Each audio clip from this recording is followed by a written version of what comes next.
الله وبركاته. إن الحمد لله نحمده ونستعينه ونستغفره ونعوذ بالله من شرور أنفسنا ومن سيئات أعمالنا. من يهده الله فلا مضل له ومن يضلله فلا هادي له وأشهد أن لا إله إلا الله وحده لا شريك له وأشهد أن محمدا عبده ورسوله صلى الله تعالى عليه وعلى آله وصحبه وسلم تسليما كثيرا. أما بعد فأعوذ بالله من الشيطان الرجيم. بسم الله الرحمن الرحيم.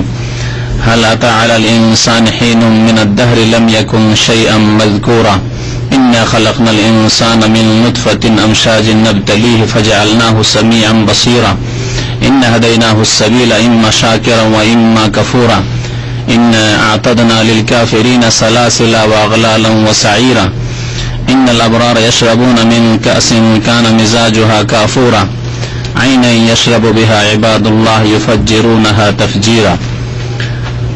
আল্লাহ পাক রব্বুল আলামিনের সমস্ত প্রশংসা, দরুদ ও সালাম নাযিল হোক প্রিয় নবী সাল্লাল্লাহু আলাইহি সাল্লামের উপর। আল্লাহুম্মা সাল্লি আলাইহি আল্লাহুম্মা বারিক আলাইহি। আজকে তাফসীর হবে সূরা আদ-দাহরের। সূরা আদ-দাহর এর অপর নাম হচ্ছে সূরাতুল ইনসান, যেটা আমাদের দেশের মানুষরা জানেন না। আরব দেশের মানুষরা যেসব সূরার একাধিক নাম আছে, অন্য অন্য নামগুলির ব্যবহারও এই দেশে আছে, সেই জন্য সেই সূরার নামগুলি তারা জানে। বেশ কিছু সূরা আছে যেগুলির একাধিক নাম আছে, দুটো তিনটি আবার অনেক বেশি। যেমন সূরা ফাতিহার নাম অনেকগুলি আছে। তাফসীর বাইজাবিতে শুধু 14টি নাম উল্লেখ করা হয়েছে, তারও বেশি নাম অন্য তাফসীরকারগণ উল্লেখ করেছেন। সূরা দাহরের অপর নাম হচ্ছে সূরাতুল ইনসান। যেমন সূরা বনী ইসরাঈলের অপর নাম হচ্ছে সূরাতুল ইসরা।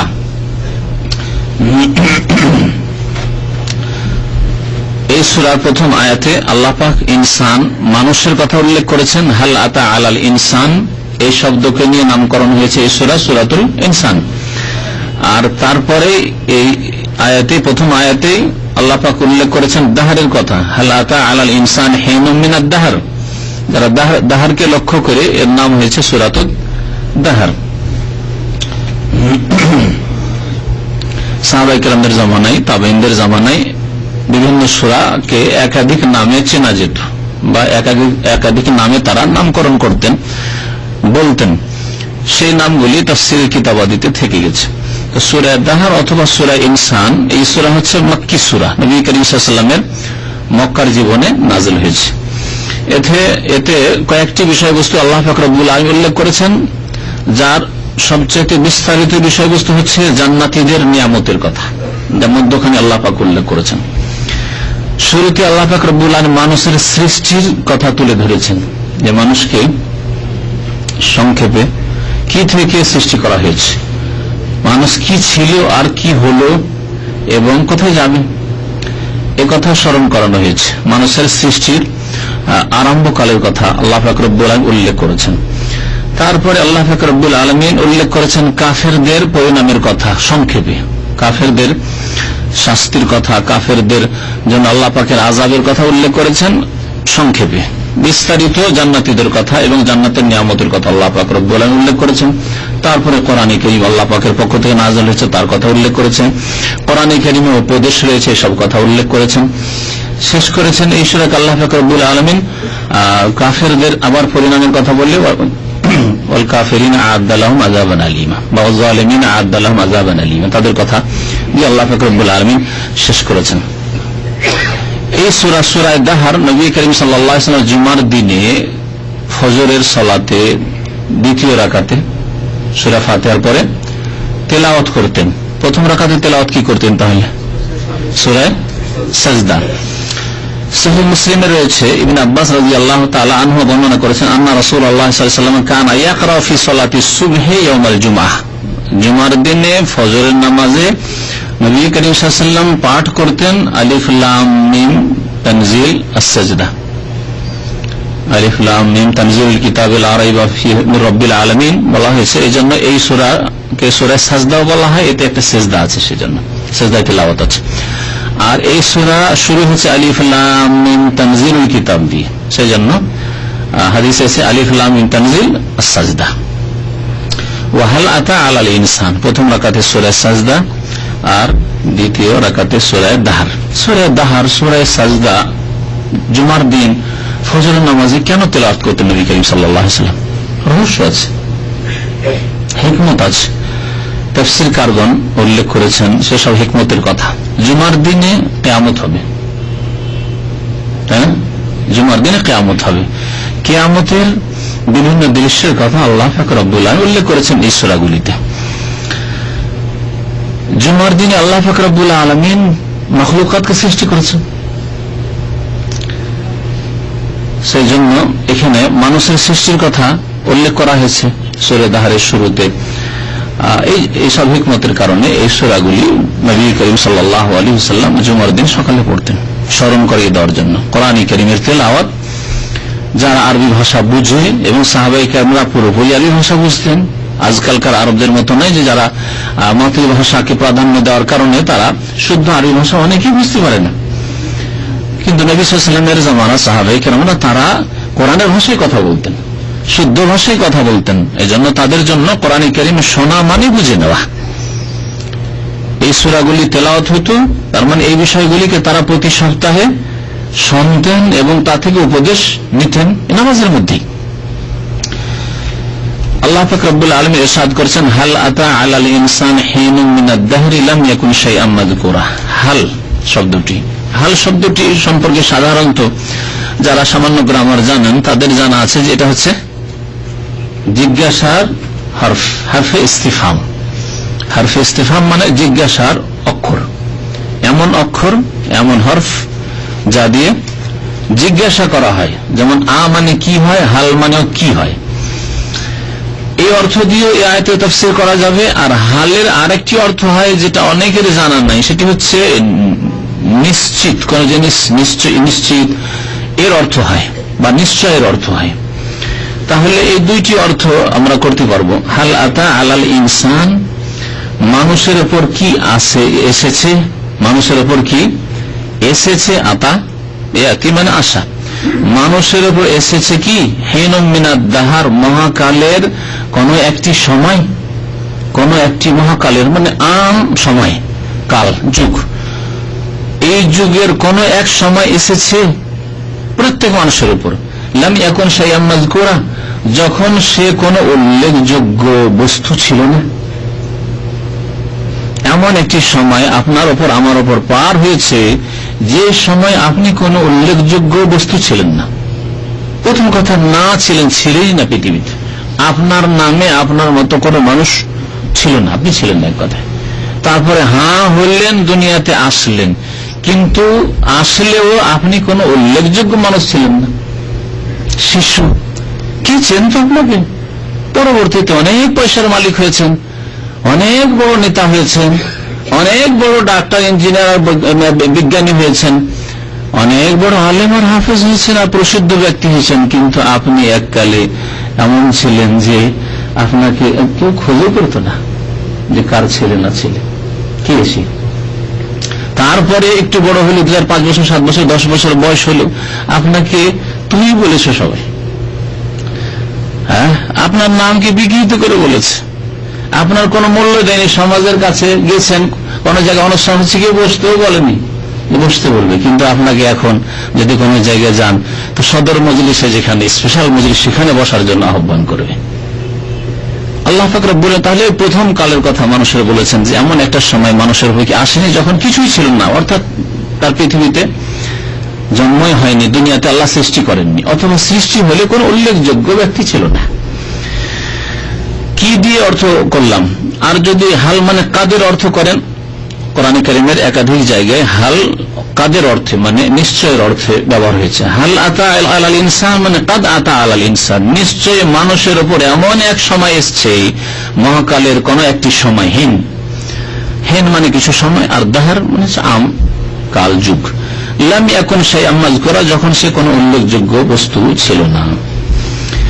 তাহলে আল্লাহ পাক রব্বুল আলামিন কেমন করে দুনিয়াতে নিয়ে আসলেন, কিভাবে সৃষ্টি হইল, কোন উল্লেখযোগ্য বস্তু ছিল না, তার নাম গন্ধ পর্যন্ত দুনিয়া ছিল না। বলছেন ইন্না খালাকনাল ইনসানা মিন নুতফাতিন আমশাজ, নিশ্চয় আমি মানুষকে সৃষ্টি করেছি মিন নুতফা, শুক্রবিন্দু থেকে, আমশাজ যা সংমিশ্রিত, যাতে সংমিশ্রণ ঘটেছে। কিসের সংমিশ্রণ ঘটেছে? তাফসীরকারগণ বলেছেন যে মায়ের এবং বাবার বীর্যের সংমিশ্রণ ঘটার মাধ্যমে আল্লাহ পাক রব্বুল আলামিন এই শুক্র বিন্দু থেকে, শুক্র কণা থেকে সৃষ্টি করেছেন। এই জন্য আমসাজ আল্লাহ পাক রব্বুল বলছেন, মাসাজা মানে কোন জিনিসকে কারোর সাথে মিশিয়ে দেওয়া, একাকার করে দেওয়া। নবতলি, মানুষকে আমি কেন সৃষ্টি করলাম?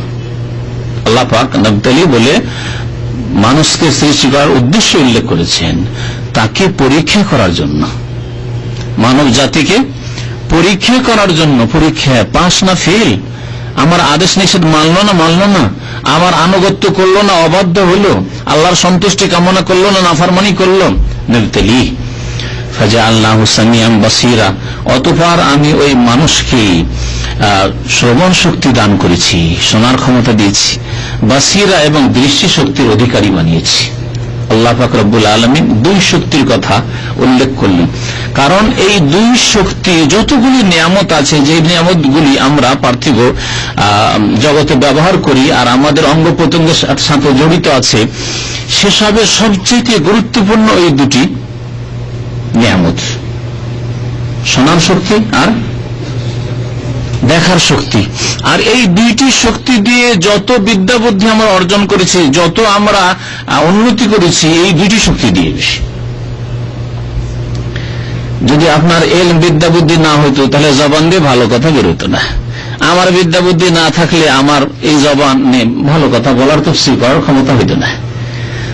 এলম হাসিল করার রাস্তা হচ্ছে দুটি, একটা চক্ষু, দৃষ্টি শক্তি, যা দিয়ে পড়াশোনা করেছেন আপনি, পড়াশোনা করেছি আমি, মানুষ পড়াশোনা করে থাকে, ভালো কিছু দেখে থাকে এবং শিক্ষা নিয়ে থাকে, আর কান দিয়ে শুনে থাকে, আর শুনে ব্রেনে ঢুকায়, অন্তরে নামায়, সৎ পথ পায়, এলম সঞ্চয় করে, অনেক এলম হাসিল করে।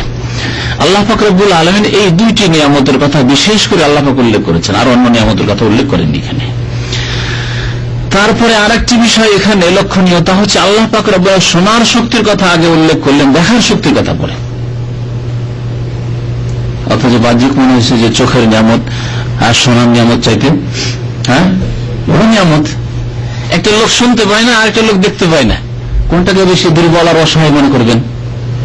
যে দেখতে পায় না, রাস্তায় চলতে পারে না, ভালো মন্দ সাদা কালো কিছুই জানে না, যে কি পৃথিবী কি, আমার স্ত্রী দেখতে কেমন, আমার ছেলে মেয়েরা দেখতে কেমন, আমার মা বাবা কেমন, কিছু পায় না। কতগুলি নিয়ামত থেকে মাহরুম আছে। এদিকে লক্ষ্য করলে দৃষ্টি শক্তির মূল্য শ্রবণ শক্তির চাইতে বেশি, কিন্তু আল্লাহ পাক রব্বুল আলামিন শোনার শক্তির কথা, সামা, এই শ্রবণ শক্তির কথা আল্লাহ পাক রব্বুল আলামিন আগে উল্লেখ করলেন। কেন?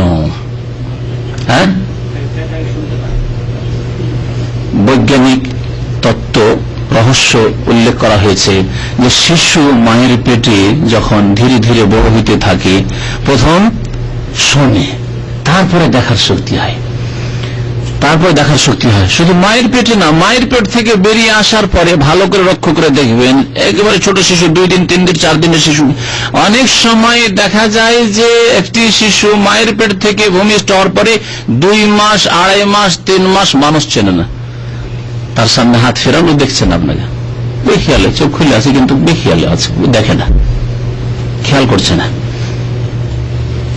কোন ছেলে 2, 4, 10 দিনে দেখতে হাত ফেরানো দেখবেন আপনার চোখ ফেরাচ্ছে, তার মানে ও দেখছে। আর যদি চোখ না ফেরায়, আপনি তার সামনে কোনো কিছু ফেরাচ্ছেন, ও দেখছে না, একই রকম অবস্থায় আছে, তার মানে দেখে না, সে এখনো দেখার শক্তি হয়নি। কিন্তু শোনার শক্তি মায়ের পেটে থাকতেই, এই জন্য মায়ের পেট থেকে ভূমিষ্ঠ হওয়ার সাথে সাথে কানে আজান দেওয়ার কথা। এই হাদিস হাসান, আমলযোগ্য। তো আজান কানে শুনছে, আর প্রথম যেন দুনিয়ার কোন কথা, বাজে কথা, খারাপ কথা না শুনে আল্লাহ পাক রব্বুল আলামিনের একত্বের কথা শুনে। এই জন্য আজান শোনাতে হবে শিশুকে, শোনে। আল্লাহ পাক রব্বুল আলামিন এই জন্য শ্রবণ শক্তির কথা প্রথম উল্লেখ করে তারপরে দৃষ্টি শক্তির কথা উল্লেখ করেছেন। ইন্না হাদাইনাহু সাবিলা, তারপরে মহান আল্লাহ ইরশাদ করেছেন, নিশ্চয় আমি এই মানুষকে রাস্তা দেখিয়ে দিয়েছি, রাস্তা বাতলিয়ে দিয়েছি। হাদাইনা, হাদায়াহদি মানে রাস্তা দেখানো, দিক নির্দেশনা দেওয়া। আমি মানুষকে রাস্তা দেখিয়ে দিয়েছি। সাবিল মানে রাস্তা, যেমন তারিক মানে রাস্তা। আমি রাস্তা দেখিয়ে দিয়েছি, আল্লাহ পাক রব্বুল আলামিন রাস্তা দেখিয়ে দিয়েছেন। আল্লাহ যদি রাস্তা দেখিয়ে দেন তারপরে পথভ্রষ্ট হওয়ার সম্ভাবনা আছে নাকি? সবাই মাথা ঝুঁকিয়ে দিলেন, হ্যাঁ, নেই। তো আল্লাহ পাক যে তারপরে বলছেন ইম্মা শাকিরা, এখন সে শুকরিয়া আদায় করুক, ওয়া ইম্মা কাফুরা, অথবা কুফরি করুক। আল্লাহ রাস্তা দেখিয়ে দিলেন, আপনাকে রাস্তা দেখিয়ে দিলে আর পথভ্রষ্ট হবে না, তাহলে আবার এই কথা বলার কি যুক্তি আছে? হয় শুকরিয়া আদায় করুক, কৃতজ্ঞ হয়ে যাক, আর না হলে কাফুরা, কাফের হয়ে যাক, অকৃতজ্ঞ হয়ে যাক। বান্দার ইখতিয়ারে, না। তাহলে বোঝা গেল হিদায়াত দুই অর্থে, হিদায়াত কোরআনের ভাষায় দুই অর্থে ব্যবহার হয়েছে। হিদায়াতের একটি অর্থ হচ্ছে রাস্তা দেখিয়ে দেওয়া শুধু, আর আরেকটি অর্থ হচ্ছে গন্তব্য স্থানে পৌঁছিয়ে দেওয়া। যারা তাফসীর ভালো করে পড়েছেন, মাদ্রাসা পড়া, তারা হয়তো পড়েছেন, আর না হলে পড়লে অনেকেই ভুলে গেছেন, আর না হলে পড়েননি। আমি একটা দুনিয়ার উদাহরণ দিয়ে বুঝাই। একটা লোক এখান দিয়ে যাচ্ছেন, নিচে দাঁড়িয়ে আছেন, আপনাকে জিজ্ঞাসা করছে যে আমি এয়ারপোর্ট যাব, কোন রাস্তা দিয়ে যাব? আপনি এখানে দাঁড়িয়ে বললেন যে এখান থেকে 1 সিগন্যাল, 2 সিগন্যাল, 3 সিগন্যাল দিয়ে ডান দিকে টান দিবে, তারপর আর সামনে 2টা সিগন্যাল পড়ে, তারপর আর কোন সিগন্যাল নেই, চলে যাও। রাস্তা দেখালেন না? দেখালেন না, এখানে দাঁড়িয়ে দাঁড়িয়ে দেখালেন। আচ্ছা, এই যে রাস্তা দেখিয়ে দিলেন, তারপর রাস্তা গিয়ে লোকটি হারাতে পারে না? হারাতে পারে না? হারার সম্ভাবনা আছে। ইম্মা শাকির ওয়া ইম্মা কাফুর হওয়ার সম্ভাবনা আছে। হয় এয়ারপোর্ট পেল, আর না হইলে অন্য রিয়াজ রোড, জবেল রোড ধরে কোন দিকে চলে গেল, সম্ভাবনা আছে। আর একজন লোককে নিচে দাঁড়িয়ে আছে, জিজ্ঞাসা করলো যে ভাই এয়ারপোর্ট যাবো, কেমন এয়ারপোর্ট যাবো? যাবেন এয়ারপোর্ট? আচ্ছা চলেন, আমার কাছে গাড়ি আছে, আপনি আমাকে ফলো করেন, আমি সামনে যাচ্ছি আর আপনি পেছনে পেছনে আসেন। অথবা চলেন আপনার গাড়িতে বসে যাচ্ছি, আর গাড়িতে বসে 91 শেষ, তারপর আর কোন রাস্তা নেই, কবরস্থান পর্যন্ত পৌঁছে, এই যে যাও, এখন আমি নেমে গেলাম। বললেন আর রাস্তা হারাবে? সেই তো রাস্তা দেখালো, কিন্তু আর রাস্তা হারাবে না। তো আল্লাহ পাক রব্বুল আলামিন হিদায়াত শব্দটিকে দুই অর্থে ব্যবহার করেছেন। এক অর্থ হচ্ছে আল হিদায়াত বিমান আদ-দিলালাত, আল ইরশাদ, গাইড করে দেওয়া, দিলালা রাস্তা বাতলিয়ে দেওয়া, দেখিয়ে দেওয়া রাস্তা। আল্লাহ পাক রব্বুল আলামিন রাস্তা দেখিয়ে দিয়েছেন আল কোরআন নাযিল করে, রাসূলুল্লাহ সাল্লাল্লাহু আলাইহি সাল্লামকে রাসূল করে পাঠিয়ে প্রেরণ করে আমাদেরকে রাস্তা দেখিয়ে দিয়েছেন। আল্লাহ পাক এই অর্থে এখানে হিদায়াত উল্লেখ করেছে, ইন্না হাদাইনাহুস সাবিল, আমি রাস্তা দেখিয়ে দিয়েছি। আল কোরআন নাযিল করে রাস্তা দেখিয়ে দিয়েছি, কোনগুলি ভালো কাজ, কোনগুলি খারাপ কাজ, কোনটি ইবাদত, কোনটি শিরক, কোনটি তাওহীদ, কোনটি শিরক, কোনটি সুন্নাত, কোনটি বিদআত, এসব জানিয়ে দেওয়া হয়েছে। রাসূলুল্লাহ সাল্লাল্লাহু আলাইহি সাল্লামকে তোমাদের কাছে পাঠিয়ে, মানব জাতির কাছে পাঠিয়ে আমি তাদের জন্য কোরআনে সুস্পষ্ট ব্যাখ্যা করিয়ে দিয়েছি, রাস্তা দেখিয়ে দিয়েছেন আল্লাহ পাক রব্বুল আলামিন। এটা হচ্ছে রাস্তা দেখিয়ে দেওয়া। আর হিদায়াত আরেকটি অর্থে কোন কোন আয়াতে ব্যবহার হয়েছে, সেটা হচ্ছে তৌফিক। আমরা দোয়াই বলি আল্লাহ তুমি তৌফিক দান করো, বলি তো শব্দ, কিন্তু অনেকে বুঝে না তৌফিক আবার কি জিনিস। তৌফিক মানে গন্তব্য স্থানে পৌঁছে দেওয়া। এমন হিদায়াত আল্লাহ করলেন যে শুধু কোরআন নাযিল করেছেন আর শুধু নবী পাঠিয়েছেন না, আল্লাহ পাক রব্বুল আলামিন খাস রহমত করে তৌফিক দিলেন। আপনি কখনো হয়তো গুনার দিকে যেতে চাইলেও সুযোগ পেলেন না। অনেক সময় হয়েছে যৌবনকালে গুনার কাছাকাছি পৌঁছে গেছেন, কিন্তু কাজে কর্মে গুনাতে পৌঁছিতে পারলেন না। আল্লাহ খাস রহমত, আল্লাহ বাঁচিয়ে নিয়েছেন। অনেক লোকের উল্টো ব্যতিক্রম, গুনাহ থেকে বাঁচার চেষ্টা করেছে, তারপরে বাঁচতে পারেনি, ফেঁসে গেছে, আল্লাহর তৌফিক হয়নি। তো আল্লাহ পাক রব্বুল আলামিন তৌফিকের অর্থে, গন্তব্য স্থানে পৌঁছে দেওয়ার অর্থে হিদায়াত ব্যবহার হয়েছে। যেমন আল্লাহ পাক রব্বুল আলামিনের ক্ষেত্রে দুটি প্রযোজ্য, দুই অর্থ প্রযোজ্য। নবীর ক্ষেত্রে, কোরআনের ক্ষেত্রে কোন অর্থ প্রযোজ্য? হ্যাঁ, গন্তব্য স্থানে পৌঁছে দেওয়া।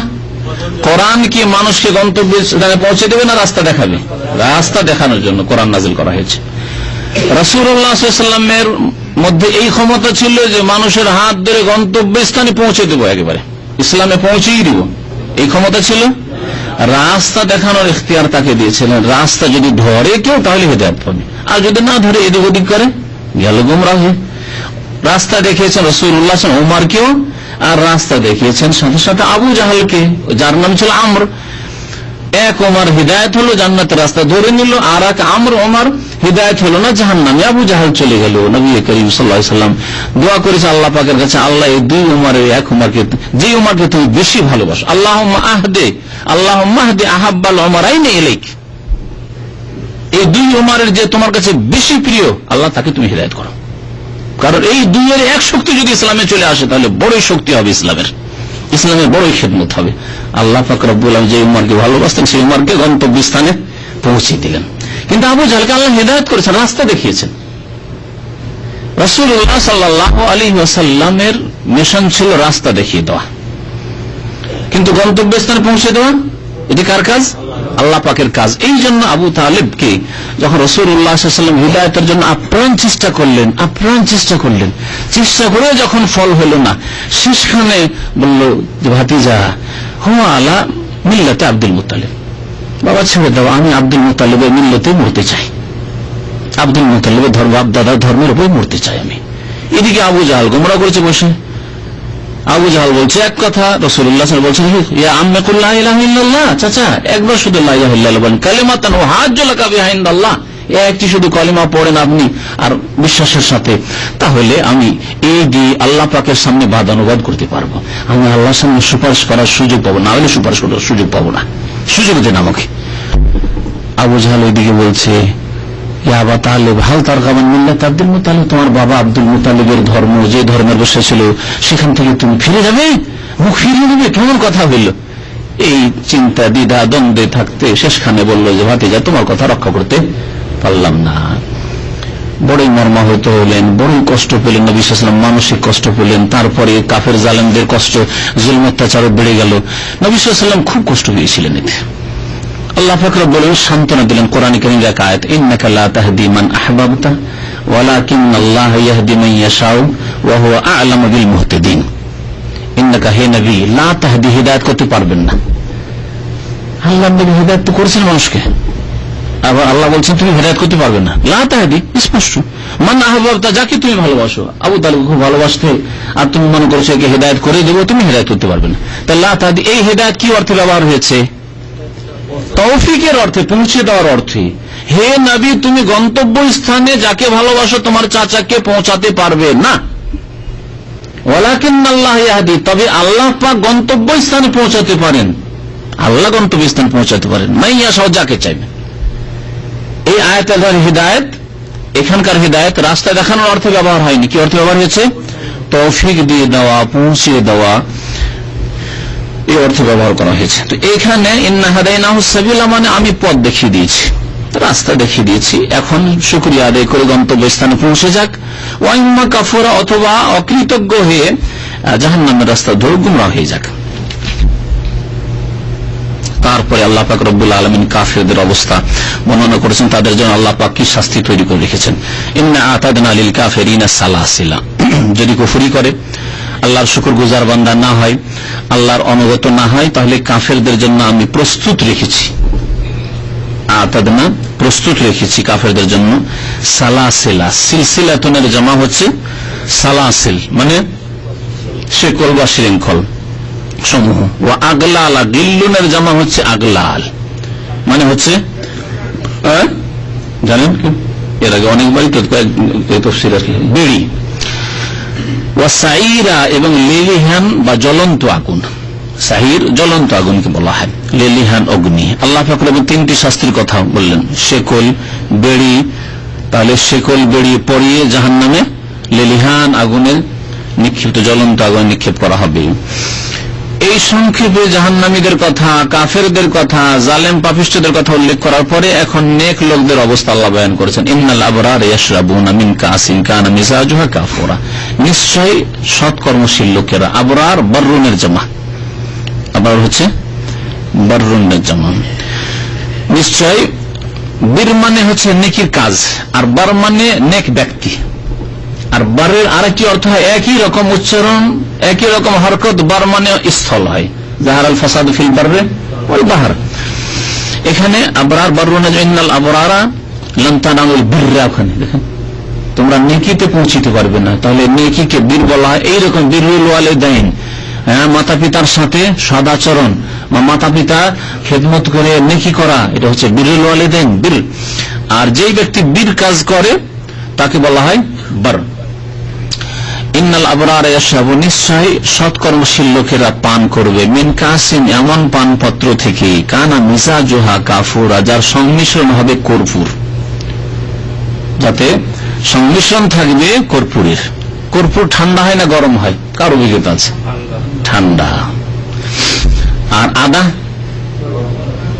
আদা গরম হয়। আল্লাহ পাক এই দুইটি বস্তুর সংমিশ্রণ কথা ঈশ্বরে উল্লেখ করেছেন, যাতে মাঝে মাঝে ঠান্ডা নিয়ামত পান, আর মাঝে মাঝে গরমের প্রয়োজন আছে মানুষের, বা গরমের চাহিদা আছে, গরম জিনিস আগ্রহ আছে, গরমের নিয়ামত পান। মাঝে মাঝে আপনি ঠান্ডা জুস খাচ্ছেন পয়সাওয়ালা মানুষ হইলে, আর মাঝে মাঝে চা কফিও পান করছেন, দুনিয়াতে আপনার স্বাদ পরিবর্তন করছেন। আল্লাহ পাক রব্বুল আলামিন তাই এখানে বলেছেন যে নেক লোকেরাকে এমন পানপাত্র দেওয়া হবে যাতে যার পানীয়তে সংমিশ্রণ থাকবে কর্পূরের। কাফুর, আরবি ভাষায় কাফুর, কর্পূর। আইনান, এমন ঝর্ণা থেকে, ইয়াশরাবু বিহা ইবাদুল্লাহ, ইয়াশরাবু বিহা মানে ফিহা, যা থেকে পান করবে আল্লাহর বান্দারা। আল্লাহর বান্দা শব্দটি দুই অর্থে ব্যবহার হয় কোরআনের ভাষায়। আল্লাহর বান্দা, যাদেরকে আল্লাহ সৃষ্টি করেছেন সকলে আল্লাহর বান্দা, অনগত হোক অথবা নাফরমান হোক, সকলে আল্লাহর বান্দা। এই জন্য আল্লাহ বলেছেন, কুল ইয়া ইবাদিয়াল্লাযিনা আসরাফু, হে আমার বান্দারা যারা আসরাফু আলা আনফুসিহিম, বড় জুলুম করেছো, সীমা লঙ্ঘন করেছো, এরকম বান্দা নাফরমান বান্দা। আল্লাহ বলেছেন আসরাফু আলা, গুনাহগার বান্দা। তাহলে গুনাহগারদেরকে আল্লাহ বান্দা বলে স্বীকার করলেন। তাহলে বান্দা একটি আম অর্থে যে কোনো সৃষ্টি আল্লাহর বান্দা। নাস্তিক আল্লাহর বান্দা, কাফের, বেদিন, মুশরিক, পাপিষ্ঠ, গুনাহগার আল্লাহর বান্দা, কিন্তু অনগত বান্দা, অবাধ্য বান্দা। যেন আপনার যে দুটো ছেলে থাকে, একটা ছেলে বড় সৎ অনগত, আর একটা অসৎ ছেলে। আপনি কি বলবেন যে অসৎ ছেলেটা আপনার ছেলে নয়? ছেলে, কিন্তু কখনো কখনো বলছে যে আমার ছেলেই না এটা, কিন্তু আসলে ছেলে সে। তো ওই রকমই আম অর্থে আল্লাহ পাক রব্বুল আলামিন সকলকে বান্দা বলেছেন কোন কোন আয়াতে, আর আল্লাহ পাক নেক বান্দাদেরকে কখনো খাস করে বান্দা বলে সম্বোধন করেছেন। এখানে কোন অর্থ আছে আল্লাহর বান্দারা পান করবে? হ্যাঁ, নেক বান্দারা, খাস বান্দারা, যারা অনগত বান্দা। ইউফাজ্জিরুনা, শুধু পান করবে না, ইউফাজ্জিরুনাহা তাফজিরা, সেই ঝর্ণাকে তারা ইচ্ছা মতো প্রবাহিত করবে, যেখানে ইচ্ছা সেখানে প্রবাহিত করে নিয়ে যাবে। কারণ ঝর্ণা, হয়তো আপনি বড় পয়সার মালিক, বড় ধন সম্পদের মালিক, ঝর্ণা আছে আপনার বাড়ির আশেপাশে, কিন্তু যেখান দিয়ে ঝর্ণা বয়ে গেছে সেখানে আছে। ইচ্ছা মতো বাড়িতে আসনে বসে আছেন, আপনার লোকজনকে নিয়ে বসে আছেন, আশেপাশে পানির প্রয়োজন না, ওখানে ঝর্ণা পাচ্ছেন না আপনি। বা আশেপাশে একটা ভালো দৃশ্য দেখবো, আমার মিটিংও আবার এখানে, আমি সামনে কল কল কল কল করছে পানি, ঝর্ণা দেখবো, মজা লাগবে, হচ্ছেন না। না, একটু বাইরে গিয়ে দেখতে হবে, তাই না? সমুদ্রের পাশে আছি আমরা, কিন্তু কম বেশি কষ্ট করে যেতে হচ্ছে। নিজে থেকে ইচ্ছা করে বাড়ির কাছে নিয়ে চলে আসবো আর দেখবো, ইচ্ছা মতো সবসময় বিছানায় শুয়ে থাকবো আর দেখবো, তা হচ্ছে না দুনিয়াতে। কিন্তু জান্নাতে ইউফাজ্জিরুনাহা তাফজিরা, এই ঝর্ণা তো হবে, আর ঝর্ণা ইচ্ছা মতো যেখানে ইচ্ছা সেখানে প্রবাহিত করে নিয়ে যাবে। সুবহানাল্লাহ, যেখানে ইচ্ছা সেখানে প্রবাহিত করে নিয়ে যাবে। আপনি আপনার বিছানায় আছেন, আপনার আসনে আছেন, ওখানে থেকে আমি ঝর্ণা দেখবো, ঝর্ণা নিয়ামত দেখে আমি ভোগ করবো, আমি ফুর্তি করবো, সেখানে পাবেন আপনি। যেখানে আমার পানির প্রয়োজন, যেখানে আমার লোকজন আছে সেখানে, যেখানে আমি বসবো সেখানে। তারপরে আল্লাহ পাক রব্বুল আলামিন নেক বান্দাদের কিছু ভালো আমলের কথা উল্লেখ করেছেন। এরা জান্নাতে কেন, এরা জান্নাতে এসব নিয়ামত পাবে কেন? অনেক নেক আমল করেছে, তার মধ্যে কয়েকটি নেক আমলের কথা আল্লাহ পাক এখানে উল্লেখ করেছেন। প্রথম নেক আমল আল্লাহ তাওহীদ উল্লেখ করেননি, প্রথম নেক আমল আল্লাহ পাক রব্বুল আলামিন নামাজ উল্লেখ করেননি, কিন্তু সেগুলি উল্লেখ আছে। কিভাবে আছে বলছি, ইউফুনা বিন নাযর, আল্লাহ মানতের কথা উল্লেখ করেছেন। মানত কাকে বলে? মানত কাকে বলে? কে বলতে পারেন? নজর বা মানত কাকে বলে? সংজ্ঞা? হ্যাঁ হ্যাঁ হ্যাঁ হ্যাঁ, সংজ্ঞার কাছাকাছি বলেছেন, ঠিক। মান্নত শাব্দিক অর্থ দিয়ে সংজ্ঞা করে বুঝাইতে হবে। ইজাব মা লা ইয়ালজাম, যা কিছু আপনার জন্য লাজিম নয়, আপনার উপর করা আবশ্যক ছিল না, সেটা নিজের উপর আবশ্যক করে নেওয়া। যা আপনার আবশ্যক ছিল না তা আপনার উপর আবশ্যক করে নিলেন আপনি, এর নাম হচ্ছে মান্নত করা। আল্লাহ, আমার ছেলেটা বিদেশ যাচ্ছে, যদি বিদেশ গিয়ে কামিয়াব হয়ে যায়, যদিও শর্ত লাগানো খানিকটা আল্লাহর সাথে বেয়াদবি, তারপরে এরকম করে কেউ করে, আবার কেউ বিনা শর্তেও করে। বিনা শর্তে করা হচ্ছে উত্তম, কিন্তু কেউ যদি এরকম করেও করে মান্নত, আর এই মান্নত পুরা করতে হবে। যদি নেকির কাজে হয় জায়েজ মান্নত হয়, হারাম মান্নত শুধু পুরা করা যাবে না। আল্লাহ যদি আমার এই কাজ হয়ে যায়, আমার ছেলেটা ভালো হয়ে যায়, বা আমার ছেলেটা বিদেশ যায়, তাহলে আমি 3টি রোজা রাখবো। 3টি রোজা রাখা ফরজ ছিল আপনার উপর, কি সুন্নাত ছিল? কিন্তু আপনি বললেন 3টি রোজা রাখবো। আল্লাহ আমি 2 রাকাত নামাজ পড়বো। আল্লাহ আমি 1000 টাকা গরিব মিসকিনকে দান করব। হ্যাঁ, আমি আমার ছেলের প্রথম মাসের বেতন দান করে দিব।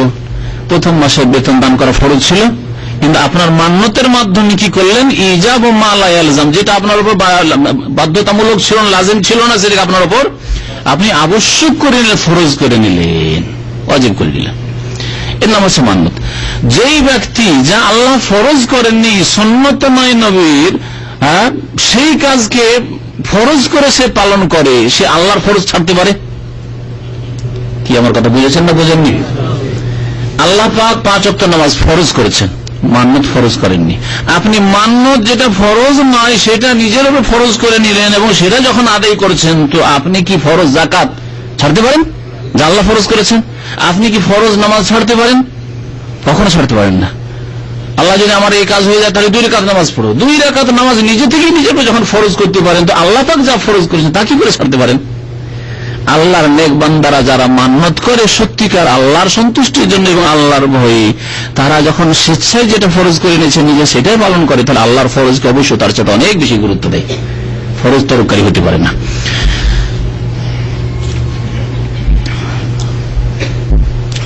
ওয়ায়াখাফুনা, আর দ্বিতীয় তাদের নেক আমল হচ্ছে ওয়ায়াখাফুনা ইয়াওমান, সেই কিয়ামতের দিনকে ভয় করে। কানা শাররুহু মুস্তাতিরা, যার অনিষ্ট অত্যন্ত ব্যাপক। মুস্তাতির, যা ব্যাপক। ইস্তাতারা মানে উড়ে যাওয়া, তাইর থেকে, তাইর পাখি বলা হয়, পাখি জগৎকে বলা হয় তারা। এতির মানে উড়ে যাওয়া, তো যা উড়ে যায় তা অনেক দূর পর্যন্ত চলে যায়, এই জন্য এর অর্থ হচ্ছে ব্যাপক। যার অনিষ্ট, এই কিয়ামতের দিনের অনিষ্ট অত্যন্ত ব্যাপক, এই জন্য এই অনিষ্টে অধিকাংশ লোক ফেঁসে যাবে, অধিকাংশ লোক জাহান্নামের আযাবে চলে যাবে, অধিকাংশ লোক আল্লাহর আযাবে নিক্ষিপ্ত হবে। কানা শাররুহু মুস্তাতিরা, সেই দিনকে এই আল্লাহর নেক বান্দারা ভয় করে। ভয় যখন করে তাহলে কি করে? বাস বলে যে ভয় আছে, বাস না, ফরজ ওয়াজিব আদায় করে, হারাম নাজায়েজ থেকে বেঁচে থাকে, আল্লাহকে নারাজ করে না, এমন কোন কাজ করে না, এমন কোন কথা বলে না, এমন কোন আদান প্রদান করে না যাতে আল্লাহ পাক অসন্তুষ্ট হয়ে যায়। আরেকটি নেক কাজ করে কি? তারা অন্ন দান করে। খাবার খাওয়ায়। আলা হুব্বিহি, তার ভালোবাসা থাকা সত্ত্বেও। একটি অর্থ, এই আয়াতের 2টি তাফসীর করা হয়েছে।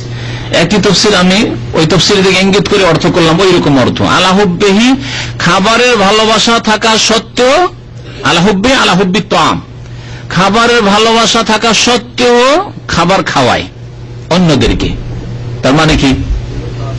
যে খাবার খাওয়াচ্ছে, বা যে খাবার গরিব মিসকিনকে বা যারা অভাবী, যাদের হক রয়েছে তাদেরকে খাওয়াচ্ছে, সেই খাবারে তার প্রয়োজন আছে, সে টাকার প্রয়োজন আছে।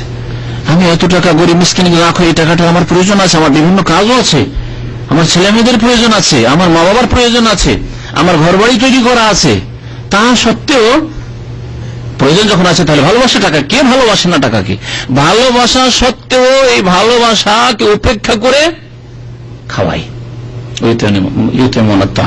কাকে খাওয়াই? আল্লাহ পাক রব্বুল 3 শ্রেণীর লোকের কথা উল্লেখ করেছেন, তাতেই সীমিত না, এইরকম যারাই হকদার, যারা অভাবী, যারা দুর্গত, তাদেরকে খাওয়াবে। একটি অর্থ। দ্বিতীয় অর্থ হচ্ছে ওয়ায়ুতঈমুনা আত-তা'আমা আলা হুব্বিহি, হি জামিরের মারজা হচ্ছে আল্লাহ, তা'আম নয়। তাহলে কি অর্থ হবে? ওয়ায়ুতঈমুনা আত-তা'আম, তারা অন্নদান করে, খাবার দেয় লোকজনকে, আলা হুব্বিহি, আল্লাহ পাকের ভালোবাসার ভিত্তিতে, ভালোবাসার কারণে। কেন খেতে দেয়?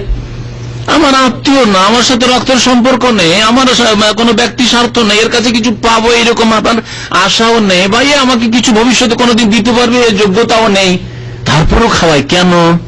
আলা হুব্বিহি, আল্লাহ পাকের ভালোবাসার কারণে। আল্লাহকে ভালোবাসি, সেই জন্য আমি গরিবের উপর দয়া করি, আল্লাহকে ভালোবাসি সেই জন্য আল্লাহর সৃষ্টির উপর দয়া করি, আল্লাহকে ভালোবাসি এই জন্য আল্লাহর বান্দার উপর দয়া করি, তাদেরকে খাওয়াই, আল্লাহ হুব্বিল্লাহ এই অর্থ। তবে ইমাম ইবনে কাসির রাহমাতুল্লাহ তাফসীরে কাসিরে এবং ইবনে জরির তারা আগের অর্থটিকে প্রাধান্য দিয়েছেন। আর এর সমর্থনে অন্যান্য আয়াত রয়েছে, লান তানালুল বিররা হাত্তা তুনফিকু মিম্মা তুহিব্বুন, যা তোমরা ভালোবাসো তার থেকে যতক্ষণ খরচ না করবে ততক্ষণ ভালো ওই রকম নেকি পাবে না। তাহলে এখানে তুহিব্বুন যা ভালোবাসো কি ভালো ধন সম্পদ, ধন সম্পদের ভালোবাসার কথা উল্লেখ করা হয়েছে।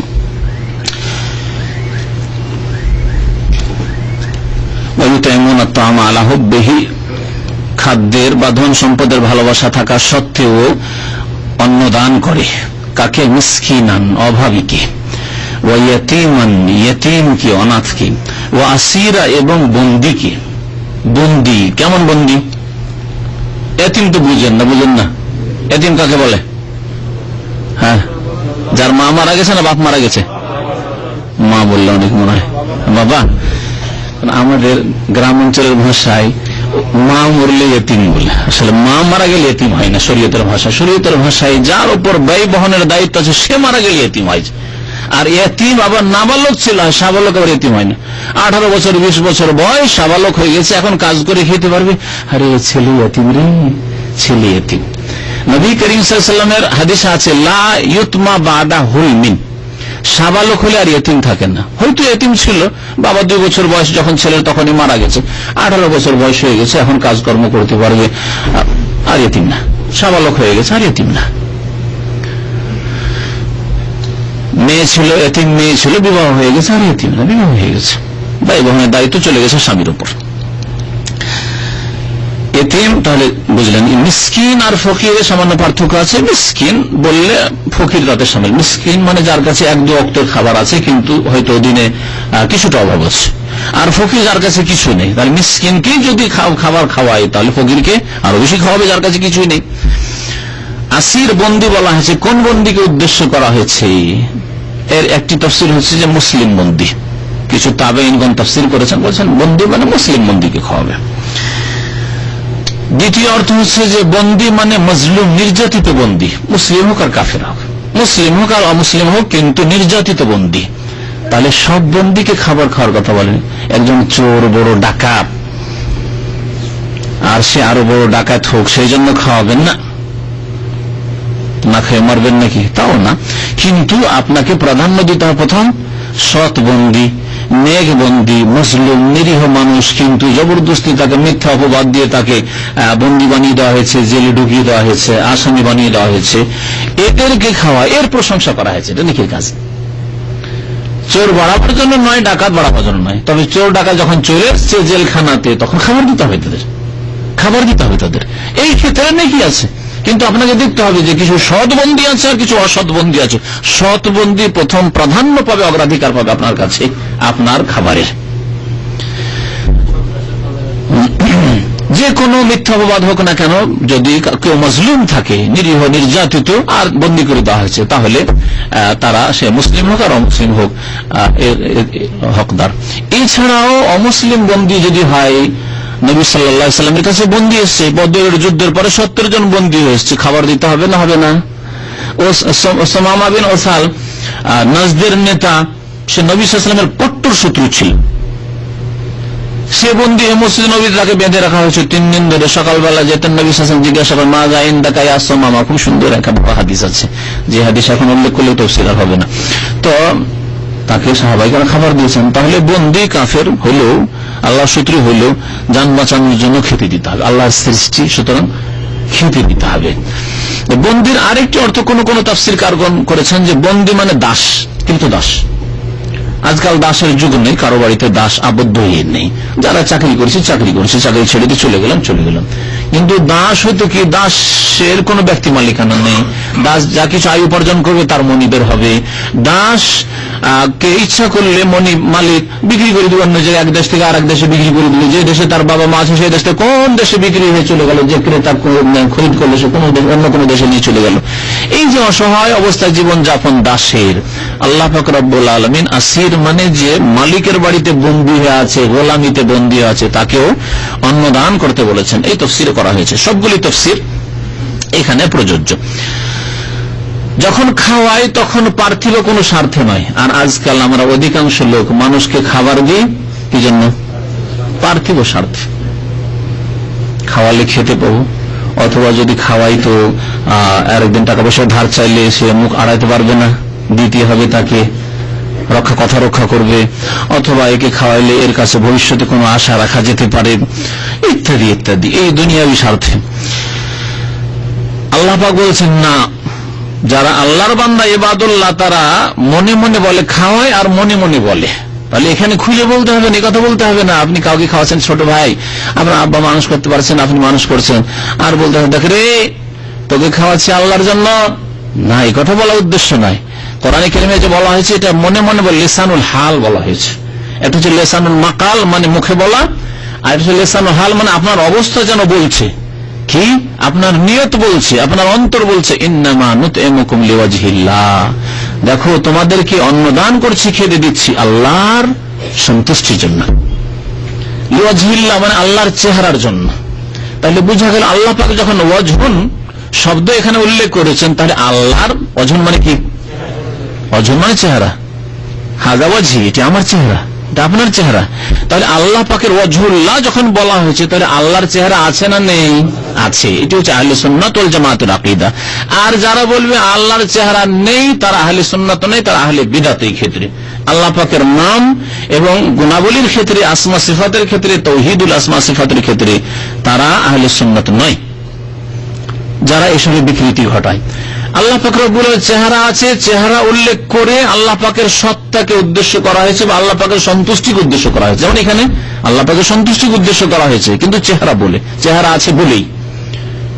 অর্থ কি? ভাব অর্থ, ইন্নামা নুতইমুকুম, তোমাদেরকে আমি অন্নদান করছি কি জন্য? লিওয়াজহিল্লাহ, আল্লাহর সন্তুষ্টির উদ্দেশ্যে, আল্লাহর সন্তুষ্টির উদ্দেশ্যে। এটা লোক রাগ করে আছে।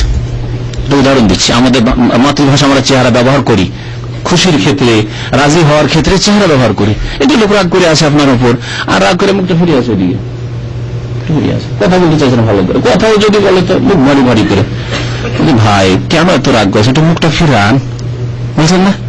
এটা আমার দিয়ে মুখটা ফিরান, বলছেন না?